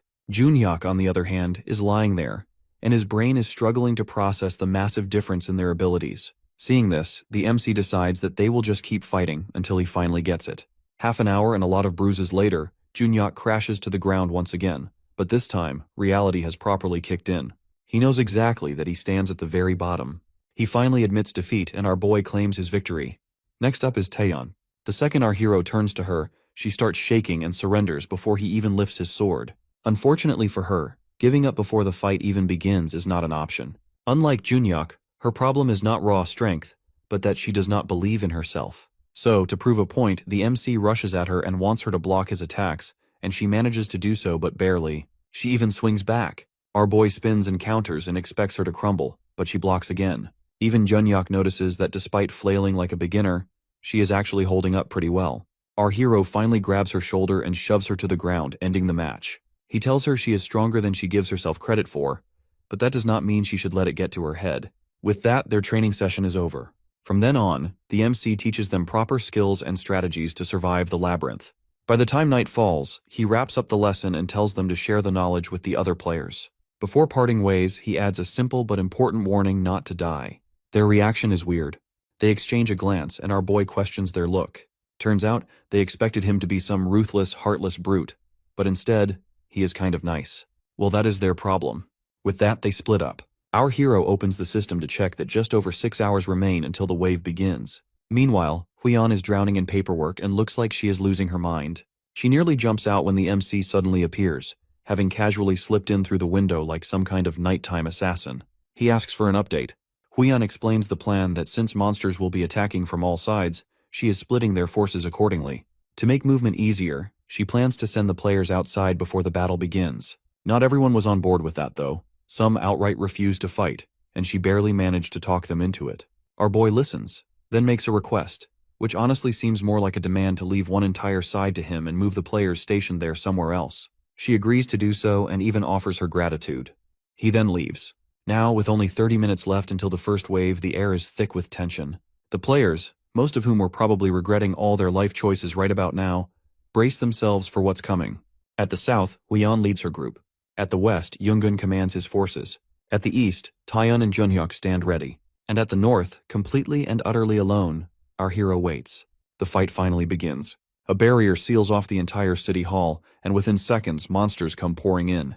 At the southern part, upon seeing that players scatter and start running for their lives, but before they can even think about escaping, another barrier traps them inside. Huion tries to keep everyone together so that they won't panic, but with the monsters closing in, she has no choice but to focus on the fight. A player, Jung Junyoung, is frozen in place and shakes as a monster lunges at him. The thing strikes, and he braces for death, but as he opens his eyes, he finds the monster dead and Huion's blade sticking out of its body. She wants him and the others to get a grip and fight. That is when the players finally notice that the system is rewarding them based on their performance. This piques their interest as they realize they can actually profit from this, and their fear turns into motivation. They start fighting back, and Huion finally breathes a little easier. Meanwhile, over on the east side, Taeyeon and Junhyuk are slicing through monsters. The others marvel at their strength, but the two know better that compared to our hero, they might as well be waving toy swords. Speaking of our boy, he is busy handling the north side alone and doing a damn good job of it. Even the warrior ghost beside him seems bored because it's too easy for him. When he is done, he tries breaking through the barrier but fails. With no other choice and zero concern, he decides to relax and waits for everyone else to finish their jobs. Eventually, the other groups manage to clean up the mess, and the system announces the quest is complete. Rewards will be given once they return to the labyrinth. But before anyone can pat themselves on the back, a new message pops up with the announcement of a second wave coming. A single monster steps out of the rift. A confident player rushes in as he tries to finish it off in one swift strike, only to land his attack and realize that it did absolutely nothing. In a blink, the player is brutally killed. Then, the monster roars and causes chaos, and players start to run for their lives. Yoongun attempts to stop them, but as he turns around, the monster swings its weapon, and a whole chunk of players are gone. Meanwhile, on the north side, the MC is literally sitting on the very same type of monster dead beneath him. He watches the chaos through the barrier. The players on the other side clearly want to get to his side. The barrier does not stop him from leaving his area, so he heads toward the rift. He slaughters the monsters spilling out. Then, the system hands him a new mission to destroy the Black Swamp's blood vessel. He eyes the thing. It's smaller than the one in the sky, which means this won't solve the core problem, but at least it will cut down the monster numbers. He grips the ceremonial sword and stabs it right through, and a new monster appears. The monster slams the MC into the ground like it's trying to plant him there permanently. Its strength is no joke, as according to the ranking system, the smaller the number, the deadlier the beast. The ones they had fought before were child's play compared to this 6-digit high D-rank nightmare. Before our boy's regression, humanity had been nearly wiped out by these ranked monsters. Back then, he had barely managed to take this one down after 3 retries. But this time he is going to make sure things go a little smoother. Our hero does not waste time. He goes full offensive and strikes the monster again and again until he finally gets a clean stab in. Thanks to his attack nullification, the beast's retaliation might as well be a light breeze. Then, just to make things worse for the poor thing, he freezes its claw. And for the grand finale, he shoves both his ceremonial and frost swords straight through its mouth, as well as tosses in a burning ball for good measure. An hour later, he drinks the potion as the monster is finally down. With that done, he moves on to destroy the Black Swamp's blood vessel with frost magic and finishes the quest. Another quest notification pops up, which means someone else also had completed the mission. Over on the south side, Huion has somehow managed to kill the monster as well. After watching countless people die, those who initially ran away finally realize that running does not really work when the entire world is trying to kill you. Unfortunately, most of them had already learnt that lesson the hard way. Huion, feeling the weight of her failure, cries and regrets that she had not been a better leader. As the barrier fades, her first thought is our boy. There is no way he could have handled something this strong alone, no matter how absurdly skilled he is. So, dragging her injured self forward, she orders the others to follow her north to help him. She is not about to lose an asset like our hero, not when he is the closest thing they have to a one-man army. But just as she pushes forward, the MC shows up instead. The system congratulates them on their survival, and in 2 days, they will return to the labyrinth. Out of the massive number of people who started, only 30,000 are still standing. Huiyun, who is still drowning in guilt, wants our boy to take over as leader, but he knows better that he is not exactly leadership material. And honestly, people would rather follow her than someone like him. He wants her to remember the brutal truth that she cannot save everyone, but at least the survivors know she fought with everything she had. As they look to her for guidance, she straightens up and gives a speech about survival and rallies them for whatever nightmare comes next. As our hero gets ready to leave, Junyak and Taeyeon show up and are not thrilled about splitting up. They thank him for helping them grow stronger and promise to keep training, because if this mess has proven anything, it's that they desperately need it. Huiyun and Junggun are there too and hope to see him again. The MC does not mind that either. With that, he turns and steps back into the labyrinth and is ready for whatever fresh disaster awaits. Our boy stands before the 10th floor's boss room, but before getting down to business, he gets to collect his well-earned rewards. The system hands him bonuses for wiping out the monsters on their planet and offers him points in numbers, which he can convert into gold, stats, or skill competency. The exchange rates for gold are disappointingly low, and since it is something he can grab whenever, he considers putting some into stats. But with his current balance, it would not do much. The real prize is skill competency, which usually takes ages to improve.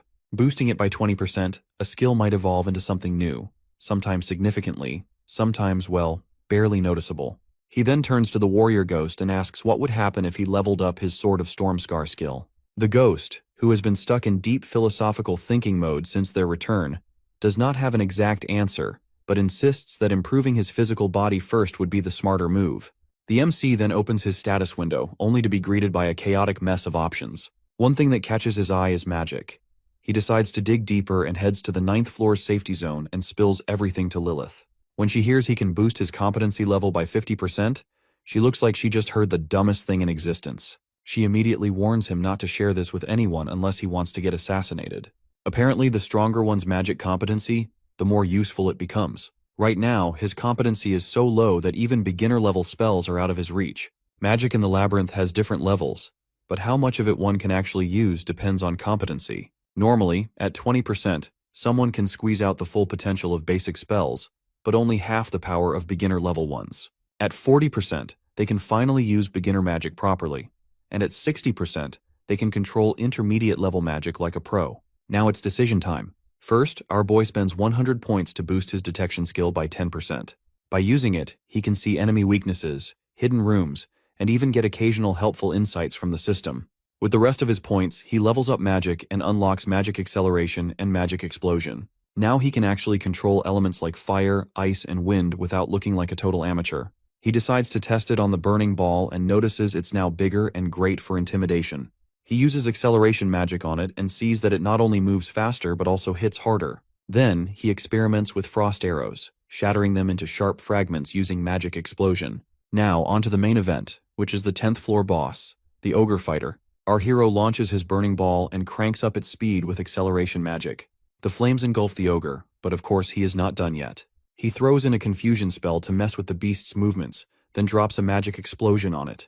Not satisfied, he continues the onslaught with burning balls, frost arrows, and another explosion for good measure. The ogre never stood a chance, and with that, the fight is over. His reward is the ogre ring. After getting his business done there, he speculates that he might just cruise through the 20th floor using magic alone. The warrior ghost finally snaps out of his deep thoughts and agrees. When the MC asks what has been on his mind, the ghost reveals he was thinking about the rift that appeared in our boy's world. That gets our hero's full attention. Someone destroyed their world and he needs to know who. According to the warrior ghost, there are some rare individuals who somehow manage to cheat death and come back stronger. Once someone reaches a certain level, they shed their mortal status and become transcendental beings. While they gain incredible strength, it comes with a downside that they cannot just recharge like a battery. Once their power is used up, it's gone. Only after proving themselves and being assigned a domain do they finally upgrade to full-fledged gods. But not all higher beings play by these rules. There are the old gods, the ancient nameless entities who can interfere in mortal affairs without any penalties. Unlike transcendental beings, who have to be careful with their power, the old gods don't. The warrior ghost has never seen them and only heard about them through rumors and scattered records. Apparently they vanished ages ago after some war between transcendental beings. But right now, our boy is more focused on the invaders trying to destroy his world.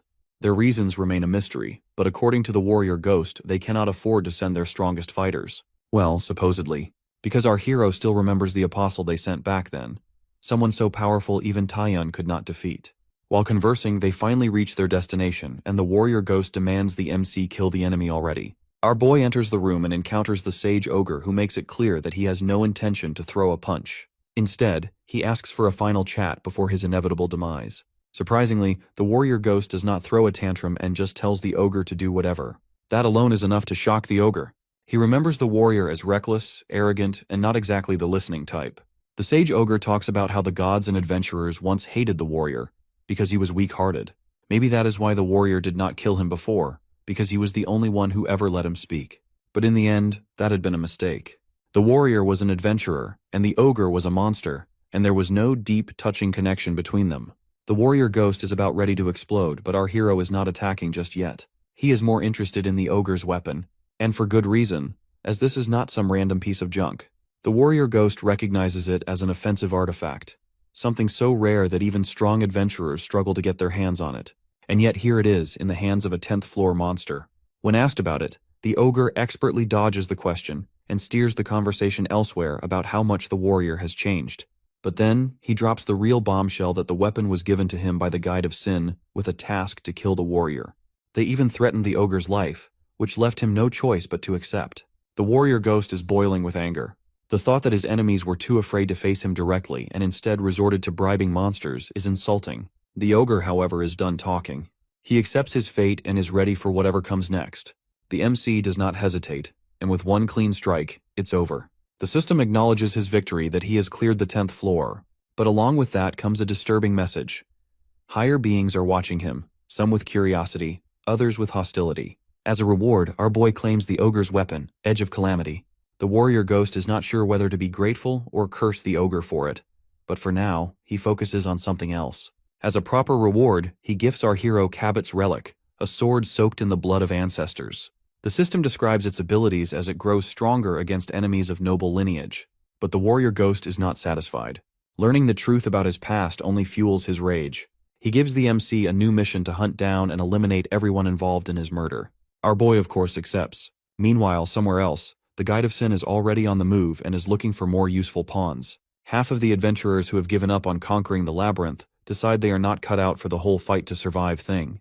Instead, they band together and form a group called the Guide of Sin. But instead of taking on the maze like proper adventurers, they choose the easy way out. That is, by becoming parasites. They set their own rules, limit how far others can go, and anyone who does not obey. Well, let's just say they don't stick around long enough to complain. Our boy is busy doing what real adventurers do, that is, kicking monster butt.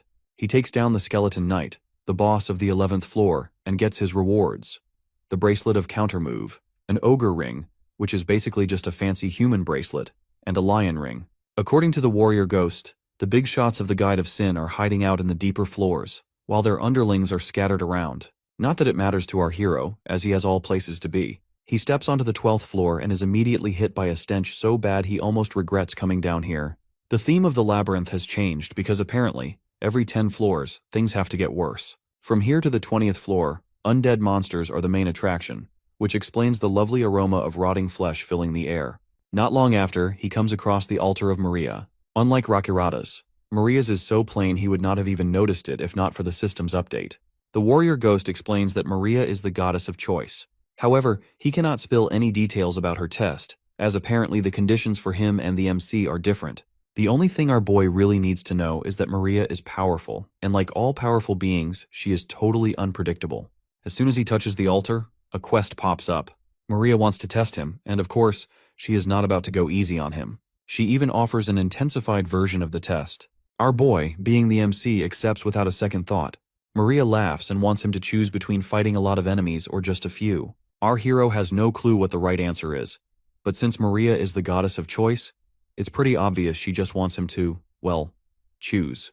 The warrior ghost confirms it. Since there is no way of knowing which choice is better, he picks a small number of enemies. Maria is not done messing with him yet. Next, she asks if he wants various types of enemies or just a few types. He goes with the latter. Eventually, though, she seems satisfied. Then the real fun begins. The room expands, and before he can even think, monsters from every floor he has ever fought start pouring in. The rules are simple. He cannot leave, and if he does, he loses. The ogre rushes at him, and the MC activates apnea and is ready to fight. This is a whole new kind of battle, one that forces him into a playstyle he absolutely hates. And that is when it hits him that Maria has set this up on purpose. She wants him to fight in the worst possible conditions to push him to his limits. Well, if that is what she wants, he would be happy to show her what he can do. He activates evidence of struggle, a skill that makes him stronger with every enemy he defeats. A giant orc charges at him, and he greets it with a powerful strike. But before he can celebrate, more monsters swarm him from behind. He grabs a snake-like creature and throws it straight into another monster and then finishes them both off with frost arrows. As the fight rages on, he barely has time to breathe. More enemies keep coming, and honestly, he is kind of enjoying himself. The MC finally cuts down most of the monsters, but exhaustion is written all over him. Just one more to go, the one in red armor, the Death Knight. Taeyeon had mentioned it was the boss of the 20th floor, but the fancy ornament hanging from its neck seems a little too extravagant for just another mindless monster. He wonders if, like the servant of Rakarata's, this one was once human. And to make things even better, there are 4 of them. He uses the Blade of Injury to recover some stamina. Not that it makes him feel any less like collapsing, but at least he is still standing. The knights come at him, and he dodges as much as possible, but it's a little hard to be untouchable when there are 4 armored freaks trying to turn you into mincemeat. He activates Force Duel on one of them, all while thinking he can take it down quickly, except the knight just jumps back and completely ignores his efforts. He then fires off a burning ball and frost arrows, and sends them straight at the knight at high speed. But the knight dodges them easily. Our hero realizes that brute force is not going to cut it, so he changes tactics. If swords alone don't work and magic alone does not work, then it's time to mix things up. The knight rushes at him and grabs him, but the MC grabs it right back and slaps another forced duel onto it. Before the knight can react, he activates apnea and buries his sword deep into its neck and finishes it off. Unfortunately, that little stunt drained the last of his stamina, and there are still 3 more of these guys left. He tries his best to keep moving all while blocking, countering, dodging, and then repeating all of it. It's a never-ending cycle, and frankly, he would love to take a break. But that is not an option. He shifts tactics again and activates Wolf Teeth, the first attack of Sword of the Storm Scar. Fire swirls around his blade, and his attacks rip through the knights like a wolf shredding its prey. Up until now, his movements had been clumsy and stiff, and he knows that is not how this works. A blade should move smoothly, cutting down its target without losing its edge. He adjusts his technique and fights with more precision, and soon, the remaining Death Knights crumble. The warrior ghost watching him looks like he just saw a miracle, as our boy has instinctively learnt the second technique of Sword of the Storm Scar, Notch. Unlike Wolf Teeth, which is all about overwhelming the enemy, Notch is sharp, minimal, and ruthlessly efficient. The MC is not sure which one is stronger, but the contrast alone is enough to throw opponents off their game. Maria then interrupts him as she is ready to hand out rewards. She gives him a shape-transforming weapon and a skill called Freedom of Choice. Our boy knows what is coming next, an apostle contract, and rejects it immediately. Maria then presents him with an invitation instead. He hesitates and does not quite understand what is going on, but then the invitation gets accepted on its own. The next thing he knows, he and the warrior ghost are free-falling into some unknown pantheon's warmth. Our hero and the warrior ghost drop into total darkness, and the ghost instantly starts trembling like a scared cat. He just cannot believe Maria actually dragged them there. Our boy, on the other hand, stays calm and looks around until he spots a shrine. He walks right in, and the ghost, who is still freaking out, warns him to stop wandering around like a fool. But to the MC, that warning is useless, as Maria invited him here, and he is not about to ignore a personal summon. The hallway stretches endlessly, and its floors are covered in jewels that gleam like an extravagant field of flowers. The ceiling is so ridiculously high that our hero cannot even see where it ends. At last, he arrives at his destination to Maria, the goddess of choice. And there she is, lying before him in an absurdly gigantic form, like some divine celebrity waiting to be admired. She watches him with an evaluating gaze while the warrior ghost, for some reason, writhes in discomfort. Our boy, on the other hand, is unimpressed. She invited him here, and this is how she treats her guests. Maria smirks, and the warrior ghost thanks her for her mercy, probably out of fear. Ignoring him, she turns to the MC and introduces herself. She welcomes him to her shrine and explains that her role is to grant mortals another chance after they have repeatedly made terrible decisions. Even standing still, our hero can feel the sheer weight of her power pressing against him. She is on a completely different level, almost unfairly so. And, as if that was not enough, there are apparently hundreds like her out there. The warrior ghost asks for permission to speak. When Maria grants it, he questions how she managed to summon them, considering it should be impossible. Maria dismisses it as god-level business, something beyond their comprehension. The real reason mortals are not usually invited is because they are simply not worthy, but our boy is the exception. The only one who survived her intensified test. The MC questions about her reaction if he cheated, but Maria's answer is blunt that she would not like him. The warrior ghost had already pulled that stunt before, and it did not end well for him. With that out of the way, Maria gets straight to the point. She wants the MC to be her apostle. The perks sound great, the power tempting, but our hero is not interested. He declines politely, and luckily she takes it well. Since he has her attention, our boy decides to ask something that has been bugging him about how much the gods actually know about him. Maria reveals that they are aware this is not his first time here. They also know about that handy little item, Ouroboros stone he used, courtesy of a vomiting snake, a tragic soul tricked into stepping into the wrong place. That is how she describes him. While her words don't make complete sense, one thing is clear. She knows more than she is letting on. Before he can press further, she once again brings up the apostle contract in front of him and offers more information in exchange. This time, he does not even bother responding. Maria takes his silence as an answer and decides it's time to wrap things up. She tells him to go back, grow stronger, and promises they will meet again. She then suddenly cuts the meeting short due to something about an annoying presence arriving. Before he fully returns, he catches a glimpse of someone. Just a flicker of movement, and then he is back. Up until now, the MC had assumed his only goal was to raise his stats, to surpass Taeyeon, to surpass Einzar. But after coming face to face with the sheer power of the gods, he realizes something else. If the other worlds are nothing but illusions, and if this so-called real place holds the key to ultimate strength, then he wants to see if he can fight the gods. Our boy checks out his newly acquired shape-shifting weapon, which can switch between a dagger and a longsword. He also tests freedom of choice, a skill that lets him convert his stats into different forms.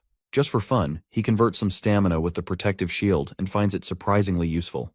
As he prepares to move on, his eyes land on Maria's gift, which is a so-called blessing from the goddess. But the problem is that for now it does absolutely nothing. He asks the warrior ghost if he knows anything about it, but even he is clueless. So our hero saves it and continues forward. On the 12th floor, he faces the rotten ghoul, the floor boss. The fight is quick and almost too quick, and the reward is a pair of powerful gloves. Not bad, but there is a downside that regular monsters are now way too weak for him, which means he is not getting any proper loot. Basically, he is too strong for his own good. But what can he do but just move on? The 13th floor greets him with a swarm of zombies. At this point, they might as well be walking sacks of experience points. He cuts through them effortlessly and barely breaks a sweat. But just as he steps outside, his senses tingle as something or someone is up in the sky. Before he can fully process it, a figure drops down dramatically. The very figure is Rebeva's Ida, an adventurer just above level 40. The MC takes one look at him and immediately knows that this guy is stronger. Rebevas introduces himself as a member of the Guide of Sin, and then out of nowhere pulls out a massive horn and blasts it. Monsters start swarming in. Turns out the guy just hates interruptions, so he's decided to clear them out for our boy. As our hero watches Rebevas casually killing zombies, he cannot help but feel a bit annoyed. This was his fight after all. The warrior ghost, on the other hand, is outright fuming. He recognizes Rebevas, once a coward who shook in fear at the mere sight of him. But now the guy's walking around like he owns the place. The MC decides he has had enough and jumps in to reclaim his kills. Rebevas takes this as an opportunity to show off, but our boy is not impressed. Rebevas then gets to the point and offers our hero a spot in the Guide of Sin. The warrior ghost wants our boy to decide solely for himself. Rebevas, meanwhile, starts going on about how breaking out of this labyrinth is a fool's dream. According to him, the gods are just toying with them, and the hidden rooms are filled with impossible obstacles. He even has the audacity to suggest that the warrior ghost died because of such challenges. The ghost shuts that down immediately as he was not defeated by some unbeatable puzzle, but they killed him. Rebevas gets back to recruitment mode and talks about how the Guide of Sin was formed to ensure survival, maintain order, and grow stronger without dying in vain. But in order to join then, our hero would have to cut ties with the warrior ghost because, apparently, he broke some sacred laws and tried to attack them. The MC has already heard rumors about how this group operates. Even gaining strength requires permission. Rebevas confirms it but insists it's for safety. But our boy knows better what is really going on. The Guide of Sin does not just recruit, They also make sure to eliminate anyone who refuses before they get too strong. And our hero is not about to become just another name on their hit list. Rebevas throws a punch with all the confidence and fury, only for our hero to stop him. The MC dares him to try again, but Rebevas steps back and his brain scrambles. He had gone in with the intent to end this in one strike, yet here our boy is, perfectly fine. But whatever, he tells himself that our hero is just a 13th floor adventurer and no way this guy can actually beat him. So, he tries again, and the MC blocks again. At this point, Rebevas is starting to feel like a complete idiot. His frustration barely has time to settle before our boy stabs him. It's not a deep wound, but it's enough to snap him out of his delusions. Our hero can see Rebevas has solid defense, but his movements are just sloppy. The warrior ghost watching the fight cannot help but add insult to injury. Apparently, Rebevas was never properly trained in martial arts, and is only at the level of a third-rate mercenary. Worse, he never even got stronger in the labyrinth because he had nothing to offer. Rebevas is now boiling over. He decides that if the MC wants to be a jerk, he will just have to crush him with everything he has got. He launches a strong attack, but our boy counters it like it's nothing. Then comes another stab. Rebevas starts to panic. He knows he landed a kick earlier, and our boy should be hurt. But he is still standing, looking as unbothered as ever. Rebevas starts piecing things together that maybe Einzar gave him some ridiculous skill. He demands answers, but our hero just rushes at him and wants him to figure it out himself. Rebevas barely manages to block with his bare hands and then back away. He knows he has to put a stop to this before the MC completely overwhelms him. That is when he decides to use his trump card, the Gauntlet of Explosion. It's a powerful ability, usable only once a month, and is capable of dealing 5 times his normal damage. This should turn the tables, except it does not. The moment he activates it, he realizes with horror that our hero just nullified his attack as if it was nothing. Rebevas' stomach drops as he realizes that this man is a monster. The warrior ghost takes the opportunity to remind him that he used to be strong when he was a 20th floor adventurer, but since he never actually fought real battles, he got lazy and weak. The MC presses him for answers. Rebevas hesitates, as obviously he has no reason to talk if he is going to die anyway. But the warrior ghost reminds him of how much they can sacrifice for the transcendental beings, and suddenly, Rebevas' survival instincts kick in, and he agrees to talk. He admits he does not know exactly how many adventurers are in his group, but considering how many join by the 20th floor, it's probably in the hundreds. He also explains the labyrinth's structure that every 10 floors mark a new tier. The deeper you go, the less likely you are to return, since that would apparently crush their dignity or something. Then comes the warning that no matter how strong our boy thinks he is, fighting an entire tier of adventurers is totally impossible. But our hero does not care about that at all. Rebevas recognizes it now that he used to be like our hero, and grew stronger with each challenge. But the difference is that the MC never stopped improving. He starts to regret that if only he had rejected the offer, and only he had fought with honor. But there is no time for regrets now. With one final merciless strike, our boy ends him. As Rebevas falls, something within our boy stirs. His spiritual power enchantment activates, and his stats start rising. The MC checks in with Junyak and Taeyeon and finds out that they have made it to the 3rd floor. Junyak also updates him on the other players, with those in easy mode having a rough time, probably because a lot of them did not make it back alive. Meanwhile, normal mode players are still alive, just a bit more paranoid now. Over in hard mode, Yoongun reports that most people survived the last mission, and our boy's appearance back then gave them a serious wake-up call. Now, they are all busy training like their lives depend on it because, well, they do. They are eager to show our hero how much stronger they have become next time they meet. Junyak then mentions finding Valtazahar's altar on the 4th floor and wonders if he should take the test. Taeyeon, on the other hand, has apparently found her courage and wants in as well. The MC notes how much they have changed, especially Taeyeon, who has gone from hesitant to bold. He tells them that their trials will be different from his, so he is not much help here. But if they want to, they surely can go ahead with the trial. He then heads back and asks the warrior ghost about Valtazahar's trial. The ghost recalls it being pretty easy for him, and our boy hopes his friends don't end up dead. He now has the Gauntlet of Explosion. He also checks his status window and sees he has been improving steadily, but the recent power boost is on a whole new level. The warrior ghost warns him that the remaining members of the Guide of Sin are not going to let Rebevas' death slide. Our hero, however, is ready to welcome the challenge. Deep in the labyrinth, in the Guide of Sin's meeting room, someone reports Rebevas' death to a higher-up. The response is to kill the MC. Meanwhile, on the 20th floor, the second-tier adventurers gather to discuss Rebevas' death. One of them announces that the executives have issued a search warrant, and whoever kills our boy will get promoted to the 3rd tier. Suddenly, everyone wants in on the action. Since they cannot all kill him at once, they decide to roll dice to see who gets first dibs. The winner is a guy named Aldawada. On the 13th floor, our hero finishes wiping out the zombies when Aldawada arrives and is ready to take him down. He assumes that a mere 13th floor adventurer is not worth worrying about. He is already daydreaming about his promotion when the MC interrupts with a punch so powerful it sends him flying into a wall. The warrior ghost calls him loud and weak, and our boy agrees. Aldawada still refuses to accept reality and transforms into a werewolf and charges. Unfortunately for him, he is still painfully slow. The MC takes him out without breaking a sweat. The other adventurers notice that Aldawada's life flame has officially gone out. The players have convinced themselves that Aldawada has failed to transform into his werewolf form and has died. Now it is Giuseppe's turn. He goes to our hero, but the MC attacks immediately. Giuseppe whines that he was not given a warning, but our hero points out that he does not see the point in giving a heads up to someone who has shown up to kill him. Not one to back down, Giuseppe quickly throws up a magic shield to protect himself. Our boy is actually impressed that this guy knows how to use magic defensively. Giuseppe, on the other hand, decides to cast a madness spell on the MC. But our hero counters it without breaking a sweat, using his indomitable spirit. And just like that, Giuseppe has a terrible realization that our boy is not just some lucky nobody who has miraculously taken down Aldawada and Rebevas, but he actually knows what he is doing.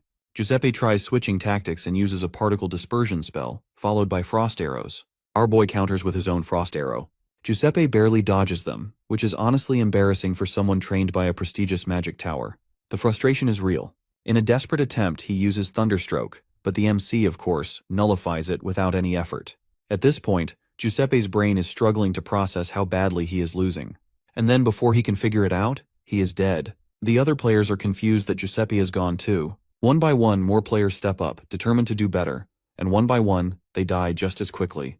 They start to get desperate, and as one-on-one is not working anymore, they try groups of 5. But the better they came up with a fail, as all of them were wiped out in a matter of hours. Now nobody wants to step up. Just then, Zagan shows up, who is a 3rd-tier demon, and arrives just in time to see the mess. He asks where the others have gone, and one player lies that they have gone to another floor. But Zagan is not buying it. With a single punch, he knocks the guy out, and the truth spills out that everyone is dead.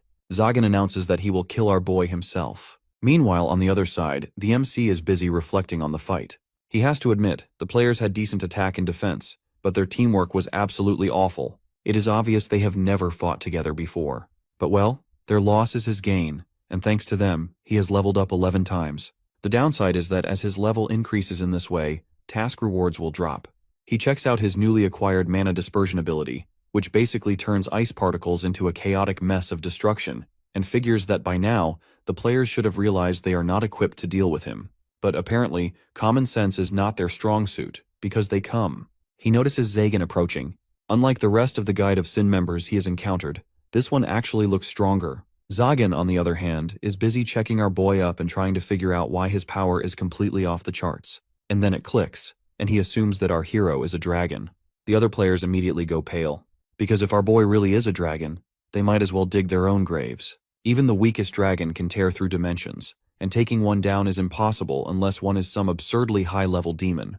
And the MC? He does not confirm it and neither denies it.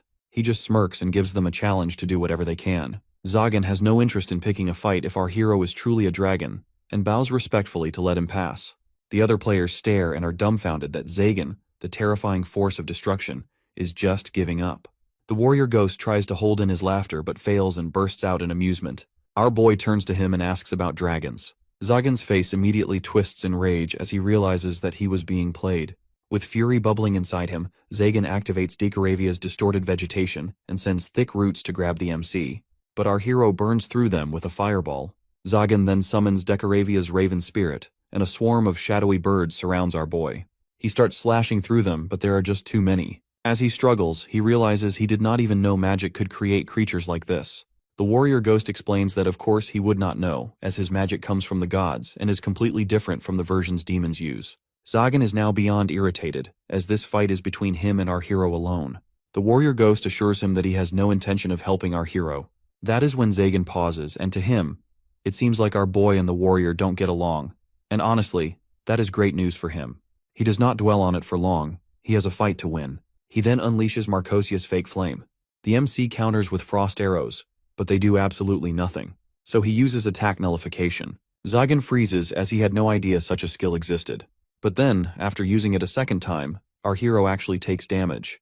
That is all the proof Zagan needs that this guy also has no clue how his skills work. He prepares his next move. Nibiros' Despair, a black magic spell that strikes at the very core of the mind. A dark void swallows our boy and traps him. The warrior ghost mentions that black magic is absurdly difficult to counter at first. Even he struggled when he faced it.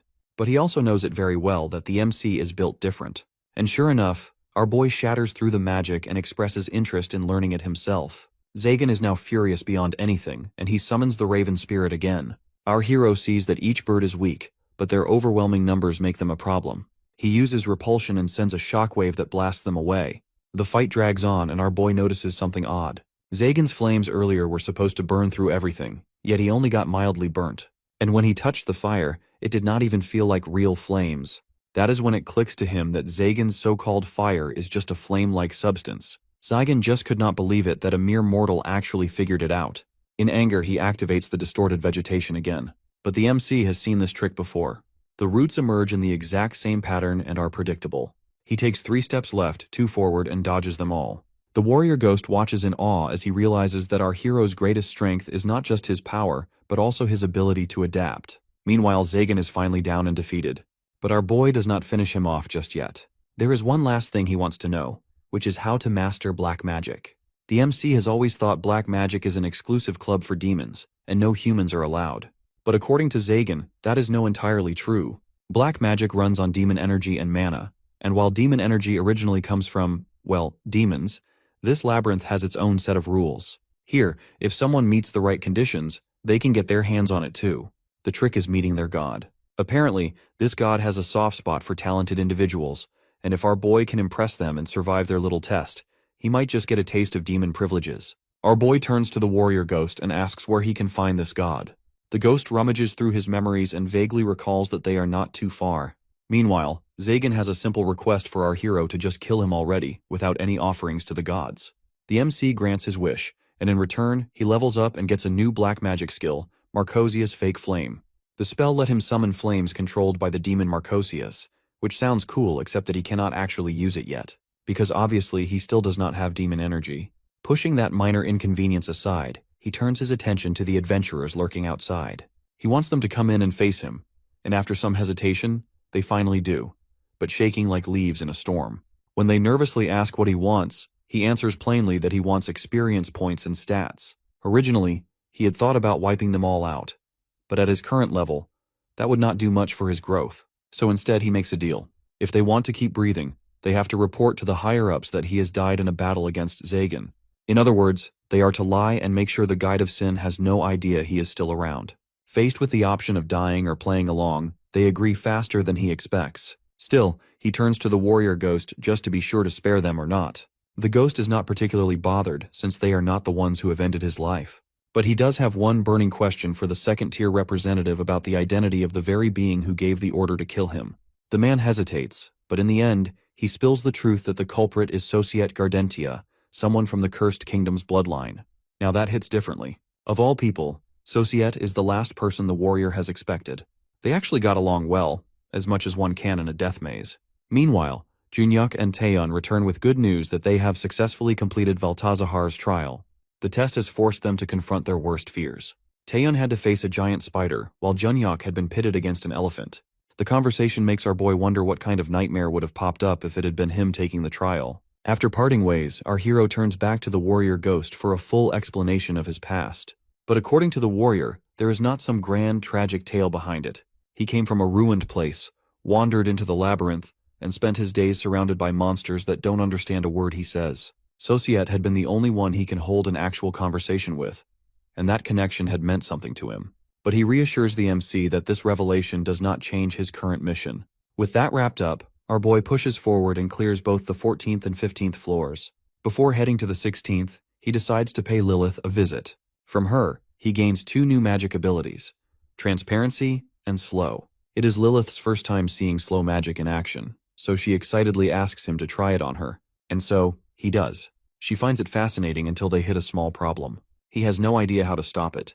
Luckily, the magic wore off after 10 minutes. Now, with everything sorted, the MC steps onto the 16th floor. According to the second-tier representative, in an empty room, he will find exactly the very blacksmith he is looking for. Our boy remembers how Taeyeon once described Hafren as a man as cold as a block of ice, who never showed emotions and treated her strictly as a business partner.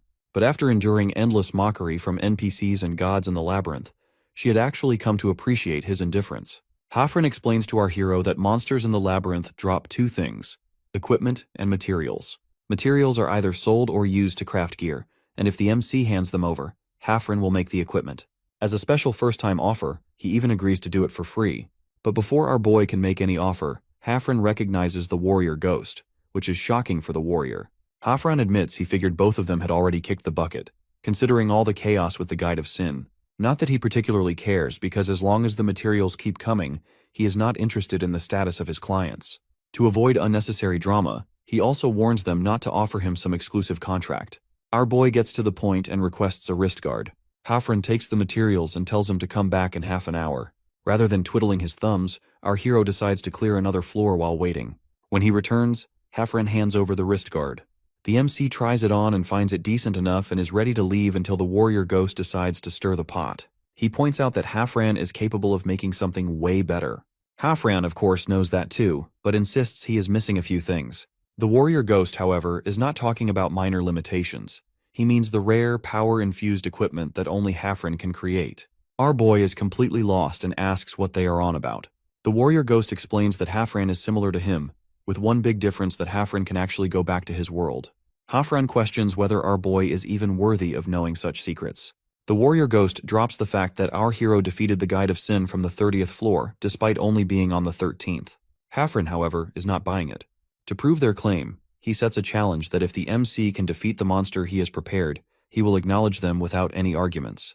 The warrior ghost checks if the MC is up for it, and explains that he suggested this because the timing felt perfect. Our boy, who is always eager to get stronger, does not hesitate. Though, a small part of him wonders if this is really worth the trouble. The warrior ghost assures him that it absolutely is. Hafren returns after wrapping up his so-called preparations, and the MC and the warrior ghost meet a sealed bar log. The warrior ghost instantly recognizes it because, of course, it's one of those nightmares lurking on the deeper floors. Hafren explains that our boy has nothing to worry about. Apparently, this once terrifying creature has been falling apart over time, and is now barely on par with a boss from the later half of the 20th floor. Our hero accepts the challenge. The moment Hafren releases the bar log, it rushes forward and blasts out a wave of demonic energy. The MC sidesteps like it's nothing and slows the monster down with a spell, and then unloads a barrage of fireballs and frost arrows. Hafren is left staring like he just saw a ghost, except the actual ghost present seems just as stunned. Our boy is not just outperforming his own stats. His spiritual power enhancement skill not only boosts his abilities, but also lets him borrow his opponent's tricks. Before the bar log even knows, our hero finishes it off.